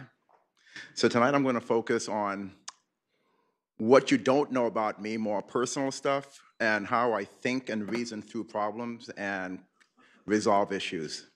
In case you didn't know it, I'm an immigrant. I was born in Trinidad in the West Indies, and I moved here when I was 7. And my background, my grandmother is from India, my grandfather from Venezuela. I have a very diversified background, so coming to the Bay Area and this area, within a huge Indian and Hispanic community, I fit right in. I'm always able to communicate well with various groups of people wherever I've been. And that's been my strength, whether it was in school, when I worked at Lockheed for 20 years as an engineer. I was the guy that would be assigned to work with people others didn't want to work with. I was the guy assigned to work with people and organizations others did not know how to work with and couldn't work with, because I always found ways to get along with people of any background, any nationality, any personal interests, and I am that guy. So I was the one sitting at the tables trying to come to get consensus from. My project was usually missile testing and satellite development. And it's always people at a table who have their own interests that doesn't really always have to do with, the project, but yet you have to accommodate everyone's interests and make them all happy to get that signature on the bottom line. So that became my strength, working with different people to accomplish a common goal. And that was at Lockheed. And just so you know, it turns out that service to the community was in my blood. My father was a police officer. My mother is currently retired from the New York Police Department. And when I had taken the Citizens Police Academy, I told the officers about my mother's background, and she was also a corrections officer at Rikers Island. At the end, I asked the cops some brutal questions, okay? Because I was waiting to see what they would tell me. And I'm someone who's always questioned authority. I go there. I ask the questions that need to be asked. If a tough question needs to be asked, I'm the guy you send to ask the question. Like good cop, bad cop, I'm the bad cop. Okay, you send me to ask the tough questions, I'll ask it. At the end of, my mother had told me what her nickname was when she was at Rikers Island. It was Bubbling Brown Sugar. Now I know my mother has a jail nickname. Okay. And now you all know it too. Okay, so at the end of the police academy, they gave me a special award to Eversley Forte, son of Bubbling Brown Sugar. Thank you, Chief Sellers. Okay, so I don't believe in repeating mistakes of those who have come before me. I also trade for a living. I've been a trader for the last 10 years, stocks, commodities, foreign exchange. So I understand money and how money moves.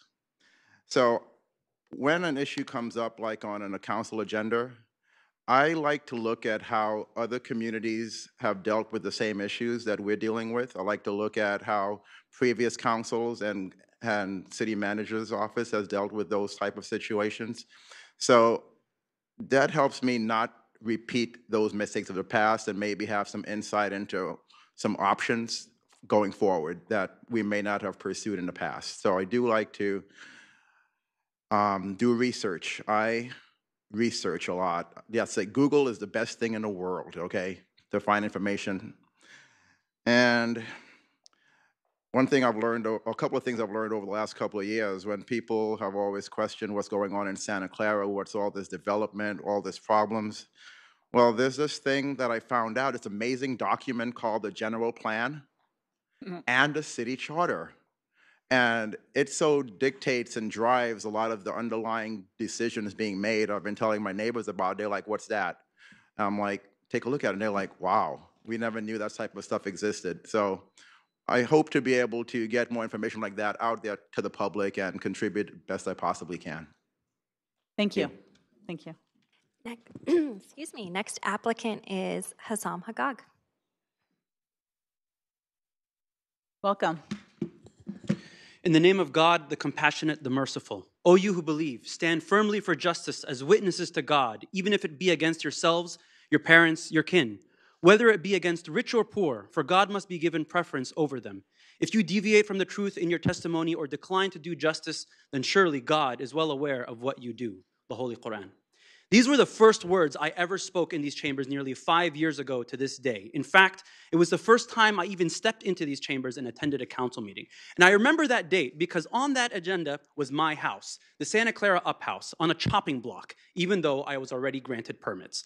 I never was political, nor cared about politics, but that night lit a fire under me. And through that experience, I first started to understand the power of grassroots community involvement. And when the community came together to save the soccer park, I saw that in action. A little story. In 2015, I had a wild interest in bees and found out that Santa Clara's ordinances didn't allow for bees to be kept in the city. I wondered why Santa Clara was so behind, so I wanted to try the power of community for myself, and so I engaged the council, I activated the Santa Clara Valley Bee Guild, and I mobilized the community, and in a record 2 months, we passed a new city ordinance that allowed bees to be kept in Santa Clara. It doesn't matter if you think bees are important or not, but what mattered was that I proved to myself that community organizing really does work. I remember Councilmember Kolstad asked the council, why was this on the agenda when we have other important business to do? And the mayor responded, because a community member felt it was important. And isn't that what this is all about? Serving the community in what they feel important, listening to the community, engaging with them, reflecting the community's wishes, dreams, and visions, dealing with their problems, and making life better for everyone. When Teresa asked me if I wanted to be part of the 2016 Charter Review Committee, I responded, I have no idea what that is, but sign me up. And that's my attitude. If the community needs my help, you'd always find me there on the front lines. And we did some amazing things in that committee. We instituted lifetime term limits. We protected our parks. We changed appointments from a simple majority to a supermajority, which is why tonight we need 5 votes. And that was my suggestion. And I'm damn proud of it all. Even with the latest charter review, despite Measure A's failure, and wherever you stood on the issue, I'm proud of that too, because we engaged the community and we had healthy debates. Now, the voters disagreed with us, and that's okay, because that's democracy. But one thing I'm most proud of is championing open and transparent government. And it all started when I asked if city staff could record our committee meetings for us to watch later, and they said it couldn't be done.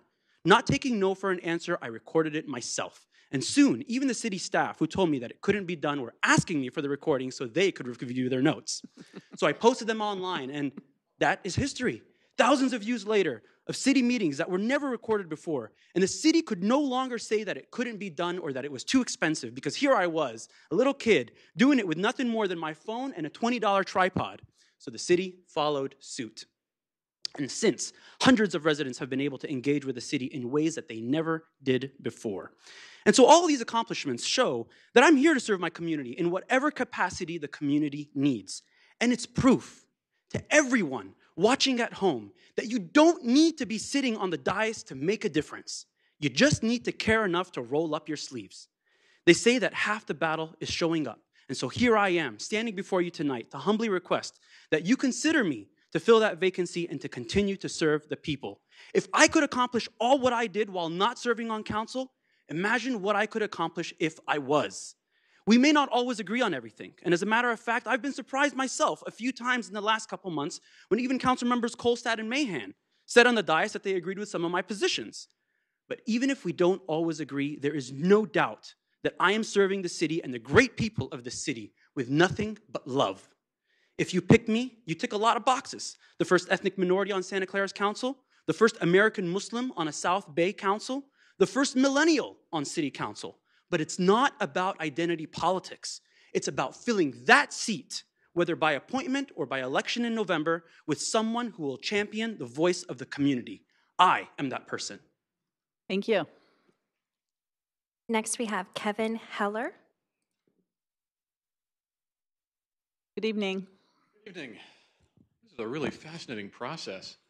I don't know if I would have heard all these things from all the other applicants and if we were voting for this. This is really inspiring. I find myself wanting to clap after everybody talks. It's hard not to. Yeah. So you guys are faced with a tough choice tonight. Live here, work here. It's a great place to raise a family in. And when I heard there was an opening, I thought, yeah, I can serve my community that way. I'm willing to do it. And the timing is great, too, because I'm coming up on the end of my 3rd term on the UC Board of Admissions, and that's an appointed position. And My assumption is that because I'm generally kind of friendly and I get along well with people, they keep on asking me back. And so I would imagine I could bring that something similar, to the City Council here. Some of the issues that I'm particularly passionate about are housing, as has been mentioned before. By one example, I remember talking to a representative from the Irvine Company a while ago about this new development, and I asked, well, how many of these new units are going to be below market rate? And he said, well, none. And I said, really, why is that? And he said, well, the city didn't require it, so we didn't do it. And that's the kind of thing that it's tough. It's really tough if you're a renter here. And so I think there are steps that the city council can take to make the city more affordable. I also see an increase in homelessness, especially in my neighborhood, and that's troubling too. I don't have any quick or easy answers for that, but it is an issue I think we need to address. And the last one I want to say right now is roads. I tried riding my bike to the Quakes game a while ago. It was scary. I mean, we have some really nice roads and some great bike paths in some parts of the city, but there's a lot more work that we can do to make it better and make it more bikeable and more livable. The last thing I wanted to say, which is somewhat undercutting, but I'll say it anyway. We live in this amazingly, beautifully diverse city. But I think it's been mentioned and hinted at before, City Council is not Santa Clara City Council is not known to be particularly diverse. And so it turns out there's a ton of really qualified candidates. Now, I imagine there's going to be a ton speaking after me, but I do think that if there's any steps the city can take to make the City Council more diverse and more accurately represent the diversity of our city, I think that's really worth considering. So thank you very much. Thank you. Next, we have Suds Jane. Welcome. Good evening, Mayor and Council. Thank you for this opportunity for me to present my case as to why you should appoint me to serve on council with you. I'm no stranger to the council chambers. You see me here often, as well as at study sessions and BPAC meetings. I'm no stranger to the dais. I have served for 3 years on the dais as planning commissioner. I'm familiar with the Brown Act, the Statement of Financial Interest, Form 700, and Robert's Rules of Order. I'm no stranger to the city. I have lived in Santa Clara for 20 years.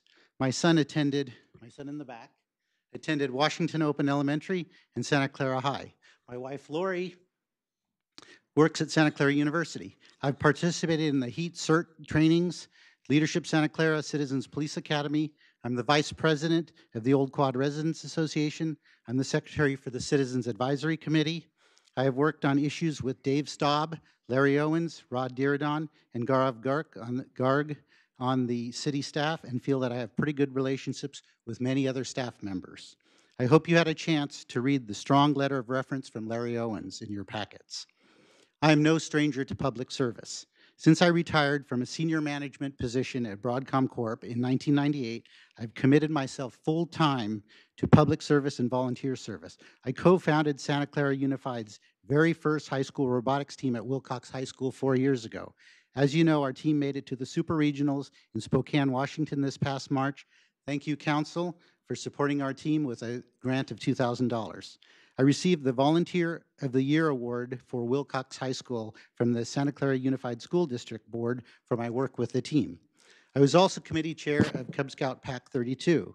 I also taught algebra at Discovery Charter School for 2 years. I believe I have been an effective advocate at city council meetings. I pushed for 4 years to get Santa Clara's first community garden, which will open this August. I advocated strongly for increasing the minimum wage. I advocated hiring more staff in the planning department when my analysis showed that we had only about 1/3 to 1/4 per capita staff as neighboring cities, and we've hired a lot more planning staff. I advocated strongly for hiring a sustainability manager and was pleased when we got one, although only for 4 months. I advocated for opening up the contract for the convention center for public bids, and it seems like we're moving in that direction. Santa Clara needs an engineer on city council. I was very pleased that the city is looking at upgrading 34 software platforms to increase productivity and to eventually save us time and money. I'm also very pleased that the city is considering a 2% technology fee to pay for some upgrades. As cyber threats become more commonplace and we begin to rely more and more on technology for our vehicles, homes, and information systems, it is important that everyone be more savvy.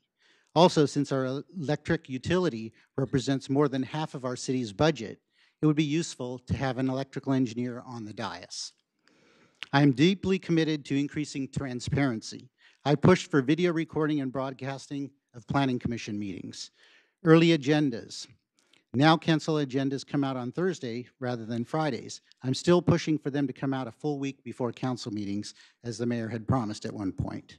I have pushed long for tentative agendas, and I'm pleased to see that our new city manager has implemented that. I pushed for city-issued email addresses for planning commissions so that we can avoid issues about transparency.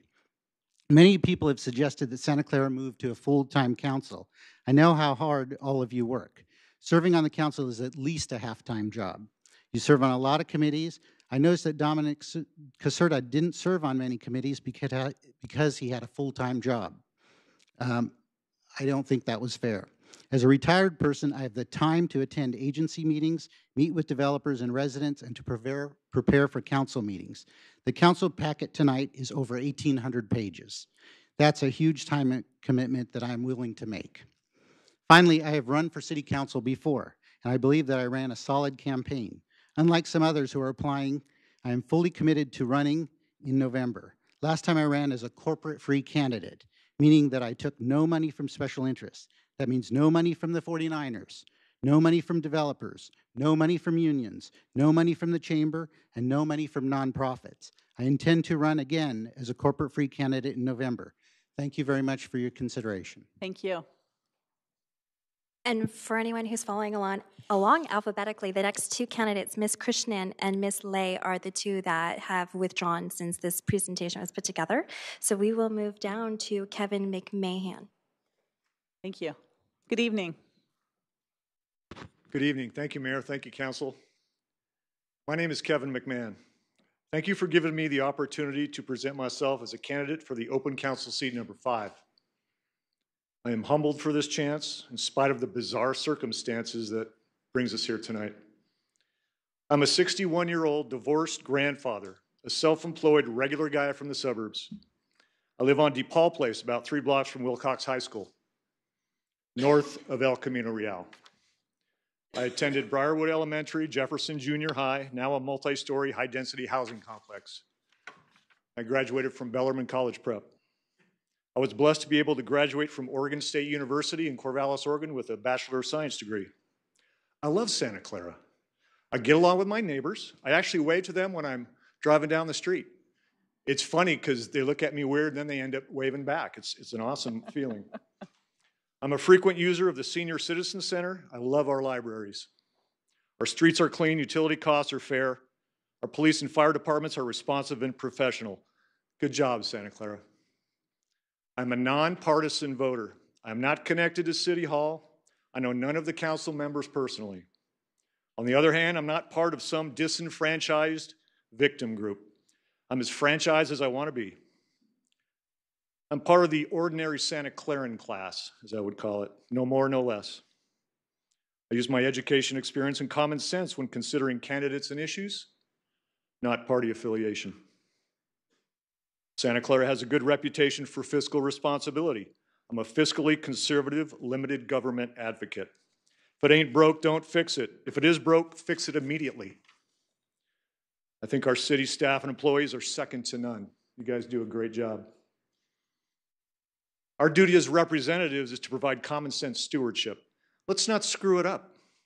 Recently, I read in the paper that there's an effort to spend $400,000 on a feasibility study regarding a new Santa Clara downtown. Let's see, is it possible to revitalize downtown Santa Clara? Yes, I just saved you guys $400,000. You know what I mean? Of course, I don't know the devil's in the details, but those are the kind of questions I ask at every level of spending. As a true conservationist, as opposed to a radical environmentalist, We must balance our rush for high-density housing with open space. I'm pro-business, but Santa Clara has finite borders. We cannot annex more land. I was disappointed when we lost a parkland site near Valley Fair. I was disappointed when we lost the opportunity to expand Central Park onto the old Kaiser property on Kiley. I don't see a lot of green on that land use map. As our population rises toward 130,000 and 150,000, we have to ask ourselves, well, where are we supposed to breathe? I regularly participate in creekside and trash cleanup campaigns. I shake my head when I see roadside trash. It's very disrespectful. I voted against Measure A, the redistricting measure. Separating the city into north versus south or some other gerrymandering is silly and divisive, not inclusive. It seemed we were being blackmailed by Judge Coonley. You better vote yes or else. This is judicial tyranny. According to lawyer Robert Rubin, redistricting would make it easier to draw neighborhood lines where Asian Americans and other minorities would have a chance of sending a representative who looks like them to the council. Who looks like them? That smacks of identity politics of the lowest kind. Really? In the words of that great 20th century sage, Rodney King, can we all just get along? In summary, I offer a fresh perspective. I have no specific agenda. I'm willing to listen. My focus would be fiscal responsibility. Good evening. Good evening, Muhammad Nadeem, Mayor Gilmore, members of the council, city manager, and city staff. Thank you for the opportunity to speak with you this evening. As a courtesy to the council, staff, the audience, and my fellow applicants, I limit my opening statements to less than 2.5 minutes. I have made available to the audience a copy of my full application and letter of interest. While the circumstance giving rise to the vacancy is unprecedented and hurtful to so many, how this council should fill the vacancy is neither. In 2016, with less than a year before the regularly scheduled election, as here, this council unanimously appointed Kathy Watanabe. In fairness, you should do the same this evening. My agenda, if appointed, is that I'll do more listening than speaking, thinking rather than offering. My goal is to be respectful of an open mind and a fair and reasoned way as my decision-making process. My service to Santa Clara and the City of Santa Clara charitable organizations spans collectively more than 25 years. Back on May 22nd, the City Council meeting, some of the audience and the council members suggested that anyone appointed for this seat tonight should have run for elected office before. I have ran for council on 4 previous occasions. I garnered 36,000 votes out of 110,000. I raised $141,000 as campaign contributions. 80% of the individual residents of the campaign funding came from City of Santa Clara. 20% came from individual friends and family outside of the City of Santa Clara.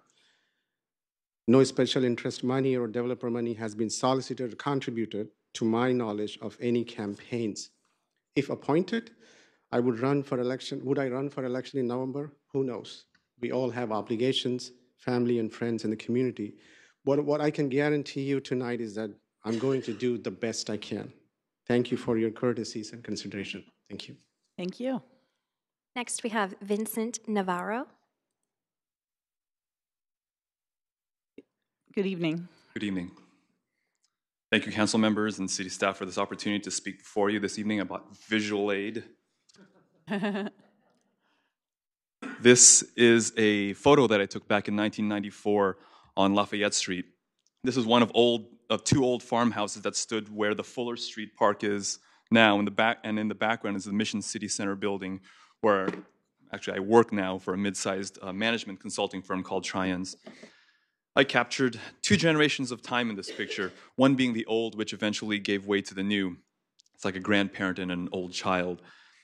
We have so many treasures in our city, both old and new. We have the oldest university in California, Santa Clara U, and one of the best in the West. We have the world's best tech companies that run the world's newest technologies. We have Great America, whose fireworks I've enjoyed from my house since as long as I could remember. When I was a kid, I thought those big fireworks would fill up the night sky and thought the embers would fall in my house. I remember the city's landfill that transformed somehow into a golf course seemingly overnight. I remember my dad taking my grandpa, my sister, and me to the old Wilson's Bakery, and how excited I was when I was tall enough just to reach the little ticket number thing. I got to know my future wife in a ballroom dance class that we were taking at Mission College. We got married at St. Clair's Church, and my wedding reception was held at China Sticks. Now, I love my city. I've lived here all my life, was born and raised here. It's a great place, as many people have already said, a great place to raise a family and do business. And the two are not at odds with each other. The truth is they need each other. Good businesses are made up of good people, and good people come from great families, and families that are raised in great communities, communities made up of ordinary people, young, old, rich, poor, and everyone in between. All of us who, at the end of the day, just want to take care of our families, take care of grandparents living at home with us, taking care of our children so they do well in school and stay out of trouble and don't cause any trouble. At the end of the day, these are what matter most, the people. Not the money, not the buildings, not policies and regulations. Is money good? Yes. Are buildings and roads, commerce and entertainment good? Yes. Are the basic policies and laws that govern our city good? Yes.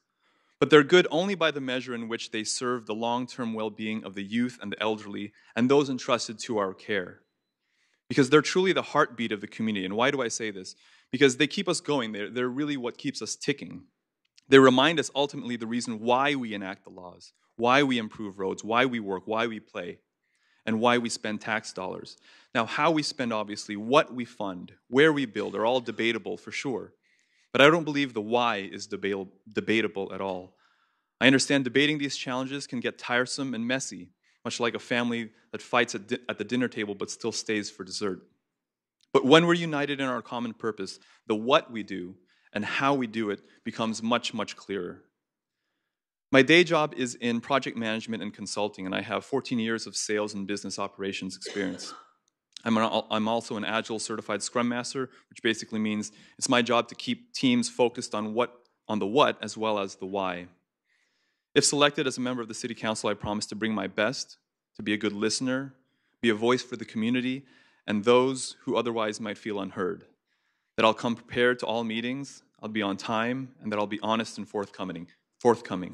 I have one home, I don't own a business, I'm not a season ticket holder, I don't sit on any boards or committees, my family has no relation to any boards or committees or any government. And lastly, I'll make sure that we won't lose the sight of our why, so that everyone working for this city and with this city and in this city knows that their hard work truly holds meaning in the lives and visitors and residents of Santa Clara. Thank you very much. Thank you.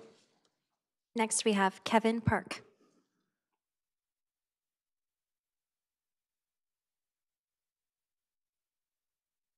Good evening. Good evening. Mayor and Council, nice to be up here again. Name's Kevin Park. I'm also not part of any commissions or committees or things like that, because in Santa Clara, this is the center of what's possible, and as a member of the victim class, evidently it's not possible for Kevin Park to be appointed by the City Council, but we can change that. I'll say that I have lived in the city for over 20 years, some non-zero percentage right here in this room. You guys know me, and you know me from my many years of coming to this meeting and to other meetings. I don't always come to the meetings where people, have the biggest view, but I do go to meetings where I can talk to residents. Even here, you see me going in and out because talking to people is what I do, and that's what I'm intent on. And you know me because you've seen what I do, not just telling you what I want to do or what I plan to do, what I intend to do, but you've seen what I've done, right? You've heard what I've said. You've heard our discussions right here on the dais. And I have these discussions because the residents talk to me. I talk to my neighbors, I talk to the residents, and they tell me this is what we'd like, somebody to actually talk about. So when you hear me talking, you actually hear a portion of the public, because that's what I come here for. I don't even know what some of the issues on the docket are until I'm told to come and speak for some of the people here. Right? I also know some of you, because I've worked with you, and you've worked with me for years, and you know what I can do. You know that I'm very effective at what I do, and I stick to my commitments. I'm very committed to what I do. And the rest of you, you don't know me. You haven't done that because you've never chosen me on your team. And I think that that's a big thing. Imagine what I could do on your team instead of just out here talking for the residents. Right. A lot of things I want to say. I'm going to try to keep it short. But that's the point. City council is a team. That's why there are 7 city council members. It's not about any one person's will, right? And it's not about ethnicity. It's not about, I never tell people I'm Asian. Never do. And I know one thing. As a scientist, I'm used to trying out ideas that I don't agree with, that I don't think will work. As an engineer, I know that the work that we do is often for the bigger purpose, like the company, the governing body, the people, not any individual or team. Right. And as a team member, I know that it is not any one person's will that gets things going. As a manager, I know that impasse does not get the necessary work done. And I would encourage anyone on City Council right now that may have thoughts of trying to push this to an election, let's follow the process and let's give the people what they need and let's put our wills aside and do what's best for the city of Santa Clara and the residents and maybe get an appointment, even if the person that you appoint is not me. For everyone else, vote for me in November. Okay. But these are the things I'd like to see, which is I have been in Santa Clara, I have been to planning commission meetings, I have been to city council meetings, and if for all the people here, I hope, I have tried to be as polite as I can, despite any emotion, despite any types of issues that have come before council. And you know me, which is I am not somebody that has just come up here and is not known. I have talked to you outside of council. I've talked to you inside of council. I've had discussions about a wide variety of projects. I would like Santa Clara to be a destination city, not a place that people go because that's where they can afford to live. I have a daughter now. I have a long-term commitment to this city.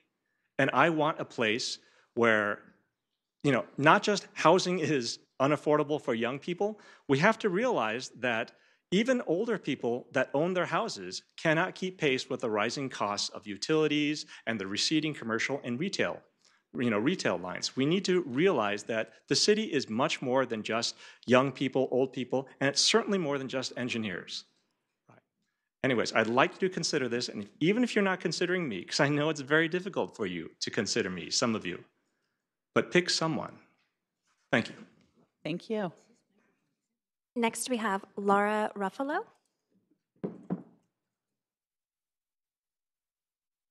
Good evening.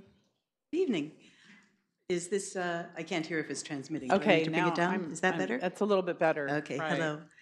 My name is Lara Ruffalo, and I'm really amazed at the quality of the other people volunteering to fill this temporary position. It's an honor to hear you all and to put faces to Mr. Nadim's name and to Mr. Jane's name, whom I've seen on so many election posters. Right. So I've lived in Santa Clara for 16 years, and I've worked on school and homeowner association committees for most of those.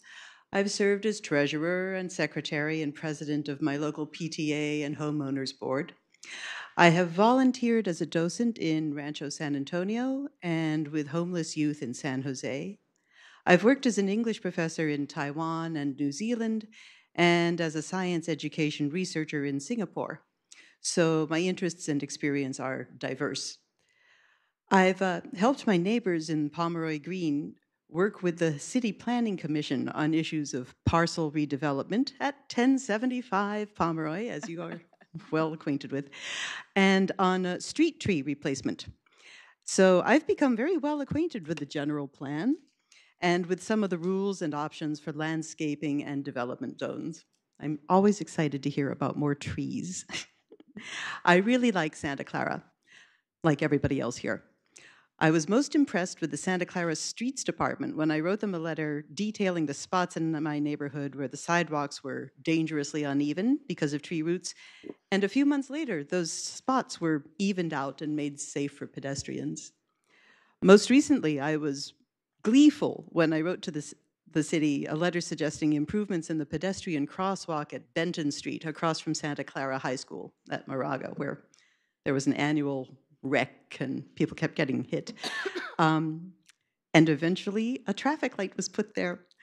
I know that wasn't just me, but it was really great to feel that the city responds to input. I tend to get involved and try to help out, and more so because I can see that the city is responsible to reasonable requests. I'm applying to fill seat 5 because I'm proud of Santa Clara, and I want to learn more about how the city runs and serves its residents. I want to help maintain the quality of life here while Santa Clara grows and changes, and to keep the city from becoming just another bedroom community for the tech industry. So here's the skill set I would bring to the city council. I'm a good listener. I like to solve problems. I learn fast. I ask questions when I don't understand something. I stay focused on the problem at hand and try to build a consensus based on common understanding and goals. And I'm also brief. So thank you for considering my application. Thank you very much. Thank you. Next, we have Frederick Shaw.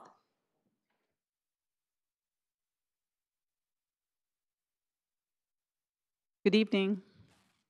Hi, everybody. Mayor, council members, staff. So I'm going to go by Rick for Santa Clara number 5. That's my thing. I just want to say that I really appreciate this process here. We've got a field of 18 people.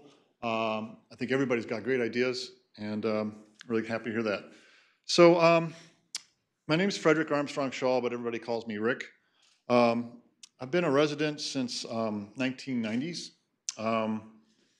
Basically, I moved out here and had a son who's gone to Washington Open, and I can verify that the drama program there is extraordinary. And so I've actually been involved in education as a parent there. My son went to Buxer, and then he's now a sophomore, and actually he's going to be a junior at Santa Clara High School. I'm familiar with the planning and the other general plan processes for Santa Clara, as I have had to go through that with a house that I own with my partner, Lee Booker. My partner, Lee Booker, has served on the Historic Landmarks Commission. Some people on the commission probably remember her back in the day, and they worked to make some parks and other home things work. And so I've got kind of some deep roots in what's happened in Santa Clara in a while. So what I guess I think is interesting about my background is I actually have 6 kind of interesting dimensions to me that I was talking to my friends and family about. Rick, you really should just run for this council membership. Nobody's got these dimensions like you do. And so I'm going to count them off, and then you guys can think about it.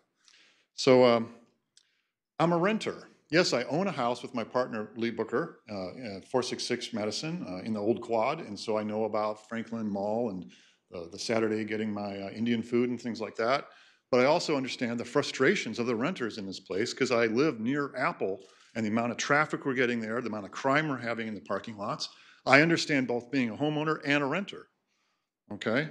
And there's some rezoning kinds of things for high density development that are very controversial. And I think I hear a lot about it from everybody about what's good and what's bad about that. I've talked about being a homeowner. I'm also a business owner. I run a internet consulting company, so I am both local, but I have freelancers in Nepal and in Switzerland and other places, and that's what's happening in Silicon Valley. We are not just a manufacturing economy, we are an information economy. I came to Silicon Valley, and I went through the IPO at NVIDIA. I understand what's going on at Intel. I understand stuff like that, but we also have a larger sort of growth of the internet and how it's impacting our schools and how we're educating our next generation of students. And so this is where I'm a parent, and I've gone through the school system with my son, and I understand some of the opportunities we have to make our schools better. But I'm also a teacher. And this is another aspect that really makes me quite interesting, as I have, the other aspects I've talked about. But also, I got my substitute teaching credential for Palo Alto School System. And I'm up there and I'm seeing what technology and what focus on individualized education programs for people who are very gifted but potentially unconventional, how they're doing amazing things with education in Palo Alto and how those things could possibly be applied here. Okay? So I guess I'm going to close with the things that I think are interesting for Santa Clara is, I think the number one thing we need here in Santa Clara is quality of life. We live in an incredible climate, we have incredible industry, but the idea here is that we need walkable, safe cities green belts if necessary, excellent transportation. We have e-bikes and scooters and things like that that are coming out. We don't know how to regulate them, but we are seeing that they have value in our communities. These are all kind of challenging, interesting, exciting things that are happening in cities, not just ours, but coming here.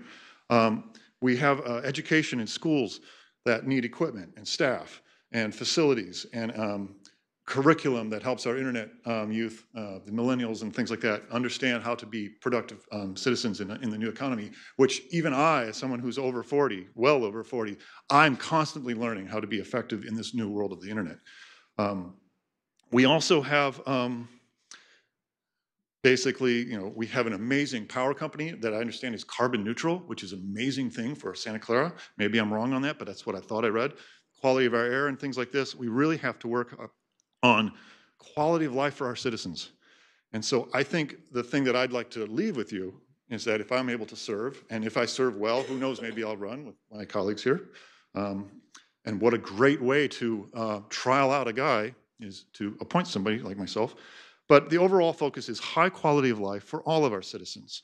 Sensible housing, retail business, democracy, and public feedback in every place we possibly can. I was so amazed by the individual. Thank you. Thank you, sir. Who posted the notes. Thank you. Thank you. Appreciate it. Next, we have Chris Stampolis. Good evening. Good evening. Thank you. Yes, there are some talk, as was mentioned by at least a couple of council members recently, of this council being full-time. Interesting idea. Not happening. Certainly not in the near future, I don't think. So, if this was San Francisco, certainly, yes, we'd have a mayor who would have much more power than you do, Mayor Gilmore. It's kind of nice in concept, maybe, to think that you could wave your wand and be able to just be in charge. But we don't run that way. And the job of our city council here in Santa Clara is to set vision. It's to bring people together in a way that sets excitement for the future and to help us get past difficult decisions in a way that hopefully refocuses our community and helps us address our shared challenges. I think there's 3 ways that we can look at what the council can be doing going forward. We have in Santa Clara things that are good. We have things that are good enough.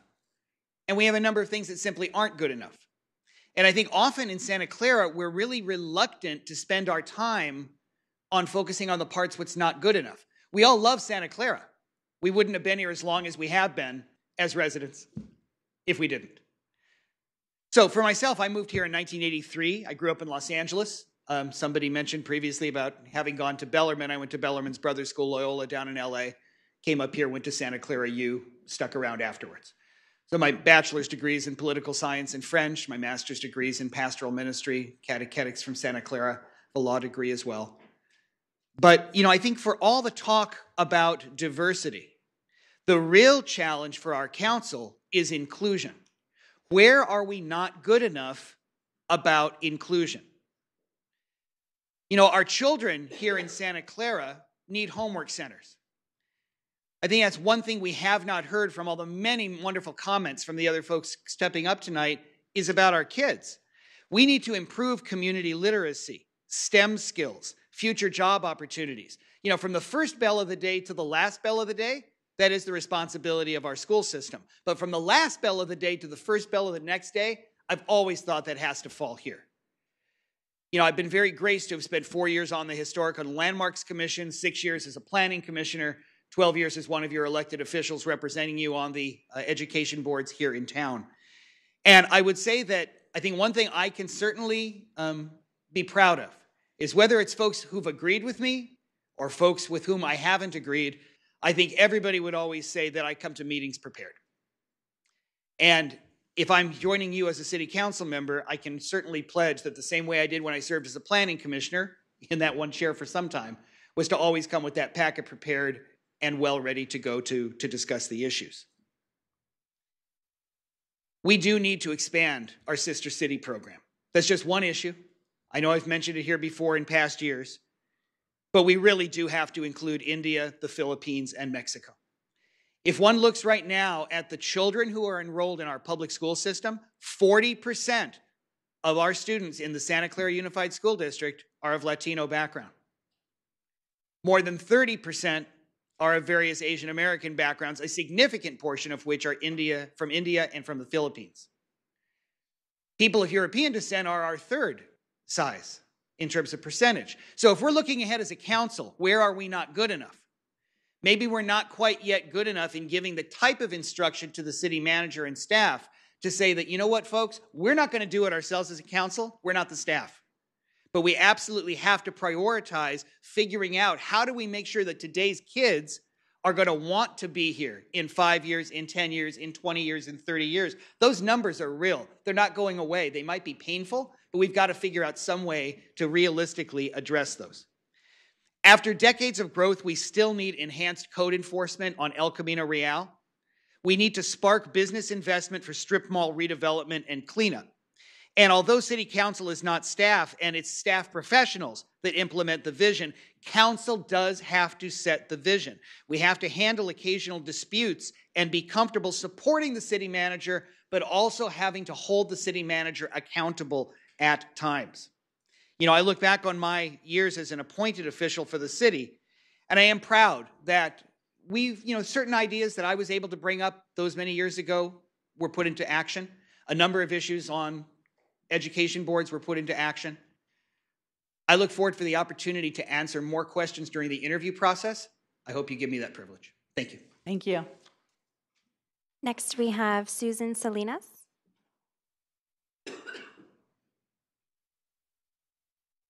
Good evening. Okay, the clock is going to start. Okay. My name is Susan Salinas again. I grew up in Santa Clara, and I've lived here most of my life. My father was a small business owner in downtown Santa Clara. I attended Heyman Elementary, Wilson Junior High, Santa Clara High School, and I student taught at George Main Elementary in Santa Clara Unified. I received a master's degree and administrative service credential at Santa Clara University. My roots run very deep here. I've been working in public service 38 years. I served as a special education teacher for 9, elementary classroom teacher 2, vice principal 5, Cupertino School District Coordinator, Pupil Services Special Education 6 years, and a school principal for 16 years. My fiscal experience includes establishing budget priorities and managing budgets based on long and short-term strategic plan goals of the district and the schools I served as principal. I also managed the budgets of educational technology grants I authored through the State Department of Education. In all my years of fiscal responsibility, the annual budgets at the end of the year always balanced, and there was also always a healthy carryover into the next fiscal year. As a district coordinator of Pupil Services Special Ed, I was directly involved in developing job descriptions for special education employees. I worked with employee organizations, authored and administered contracts for outside agencies, and worked directly with the district's legal counsel on mediations and fair hearings. During my tenure as a principal at Blue Hills Elementary in Cupertino, we received a California State Distinguished School Award, and as a principal of Free Academics Plus School, we tied for the highest test scores, which went up in the state for 2 consecutive school years. They were the highest in the state. We tied. I think one year it was with the Santa Clara Unified Elementary School. We were always kind of in competition there. And then my school was nominated for a National Blue Ribbon School Award. In the area of community safety, I collaborated with law enforcement of the cities Cupertino, Sunnyvale, and the Santa Clara County Sheriff's Department to develop safety plans, train staff, and work in hand with them on emergency drills and actual crises that we had at our school and our community. As a principal of a parent choice school with long waiting lists, we developed a 5-year enrollment plan. I worked with the school community and the district, and we were very proactive. We knew traffic would be a huge nightmare if we didn't deal with it. So collaborated with law enforcement, traffic analysis experts to mitigate the potential traffic backups in the neighborhood streets and major arteries surrounding the school. The plan was highly successful, and it's in operation today at Freya Elementary. I also served as a co-lead on the Cupertino School District cadre.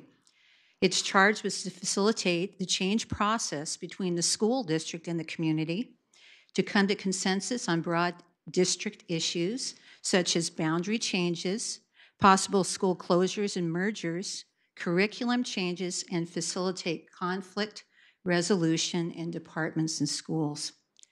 And I also facilitated the visioning process and strategic plan development. I worked in a team and worked with the district on that and at all my schools. As a public servant for over many years, I have worked with people of all ages, socioeconomic backgrounds, ethnicities, talents, and challenges. I've worked with committees, boards, and councils. I have a heart and enjoy working with people. I'm good at communicating and working with them to build trust, tackle complex challenges, and achieve common goals. I believe my strong professional training, experience, and ability to achieve results, I'm very results-oriented, have given me an excellent background that I can draw on and that I can bring to bear on the governance responsibilities of serving this city on the City Council. Santa Clara, the people and its services have positively touched and greatly enhanced my life and the lives of Santa Clarans throughout the years. The outstanding parks and recreation programs, the wonderful senior center, beautiful parks, state-of-the-art convention center, and the list goes on and on. Extraordinary achievements, and thank you for your consideration. All right. Thank you so much. Thank you. And the last candidate is Sarah Yoders. I want to thank you, Sarah, for being the last candidate. I know it's a long wait, so you all have incredible patience. That's what happens when you have a last name that starts with Y. I went through it all through high school, so I get it. But thank you, Council, Mayor, for having this opportunity tonight. I come to you as a single mother raising 2 kids in this city. I've lived here all my life. My family roots go back to before the city was even a city. And I had family members immigrate here from France that started the vineyards, that started this valley, before it became known as Silicon Valley.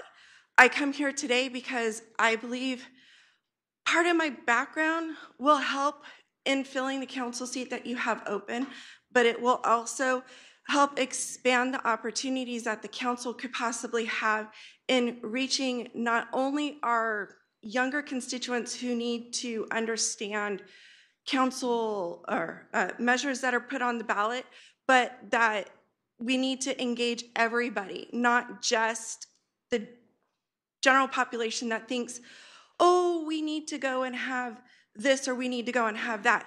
No, we need to be able to engage everybody. And I do that on a daily basis when I'm at work or when I'm out in the community. I work as a legal assistant and an office manager, and even though it's a small office, I engaged with everybody, from court officials, judges sometimes, depending on what's going on, all the way down to other legal assistants in the office. I work with clients. I talk with a wide range of people all day long. When I'm not at work, I am a parent volunteer in 4-H, which is here in the community, Homesteaders 4-H. I've been with them for 10 years.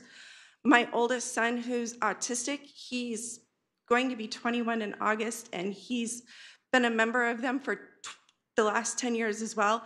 And he actually served as a 4-H board president for his club for a year. My younger son is going to be a junior entering Santa Clara, or going into this next school year. And I have to work with lots of people for him when it comes to issues that are going on for him. So I know how to talk with people. I know how to research issues to make sure that I understand not only what's going on, but that I have the correct information to make an appropriate decision. It's never an impulsive decision, because being a single parent, if you make an impulsive decision, it could be the wrong decision down the road and you have to fix it. It's never impulsive for me. I believe that Santa Clara is a strong city and that because of the council that we currently have, we can continue to be a strong city and that we can continue to grow, even though we don't have room for growth. We can still be able to do things that would improve the city, improve our infrastructure, and improve the quality of life for everybody who's here. If I have the opportunity to sit on the council, sky's the limit. I'm not one to back down from a challenge, and I'm not one to say, wait a minute, what's not happening here? I'll sit there, I'll figure out what I have to do to make an informed decision so that way everybody knows where I come from. Sitting down and talking with people in the community is something I do not on a daily basis, but I do it quite often when I have to. And being able to sit down and talk with those people is an important part of having that council seat, and being open for them to reach me is something that I try to do all the time. My family hates it, but what can I do? I think if I were given the opportunity to have that council seat, it would show not only my kids, but everybody that it doesn't matter what kind of a background you come from, whether it's engineering or that, you can do a job just as well as anybody else. You just have to put the effort into taking it. I thank you for your time, and I appreciate this opportunity, and have a great evening. Thank you.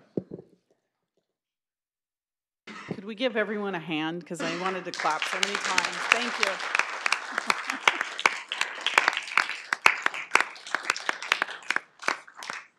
That was really incredible.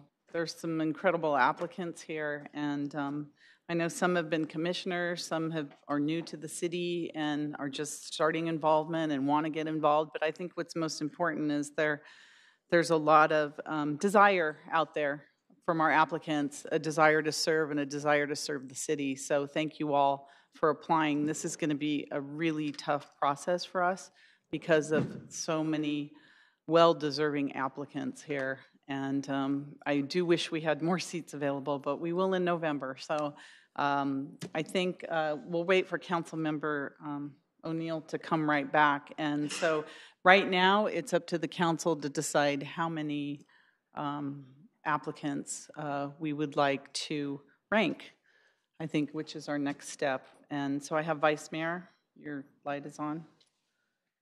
But let's wait a minute until Councilmember O'Neill comes back so we're all engaged in the conversation. We had 19 applicants. Sorry. So right, yes, is that correct? So for your ranking sheets, you'll again want to add Mr. Stampolis to the end. And I'd just like to state for the record that Mr. Stampolis did submit an email with his address, which was included with the packet on Friday. What we were asking for in the clerk's office as part of our due diligence to verify that residence was 2 proofs of residency, and that was what the issue was. All right, thank you for that clarification. Vice Mayor Watanabe. Thank you, Mayor. I concur with you. The applicants were just fantastic. I mean, there's people from all over the spectrum, and so this is definitely going to be a hard decision to make. But out of 19 great candidates, I'd like to propose narrowing it down to 8 candidates to rank, and then go from there in terms of asking questions. Second. All right, 8, and there's the second. Any other discussion on that? Okay. Please register your vote.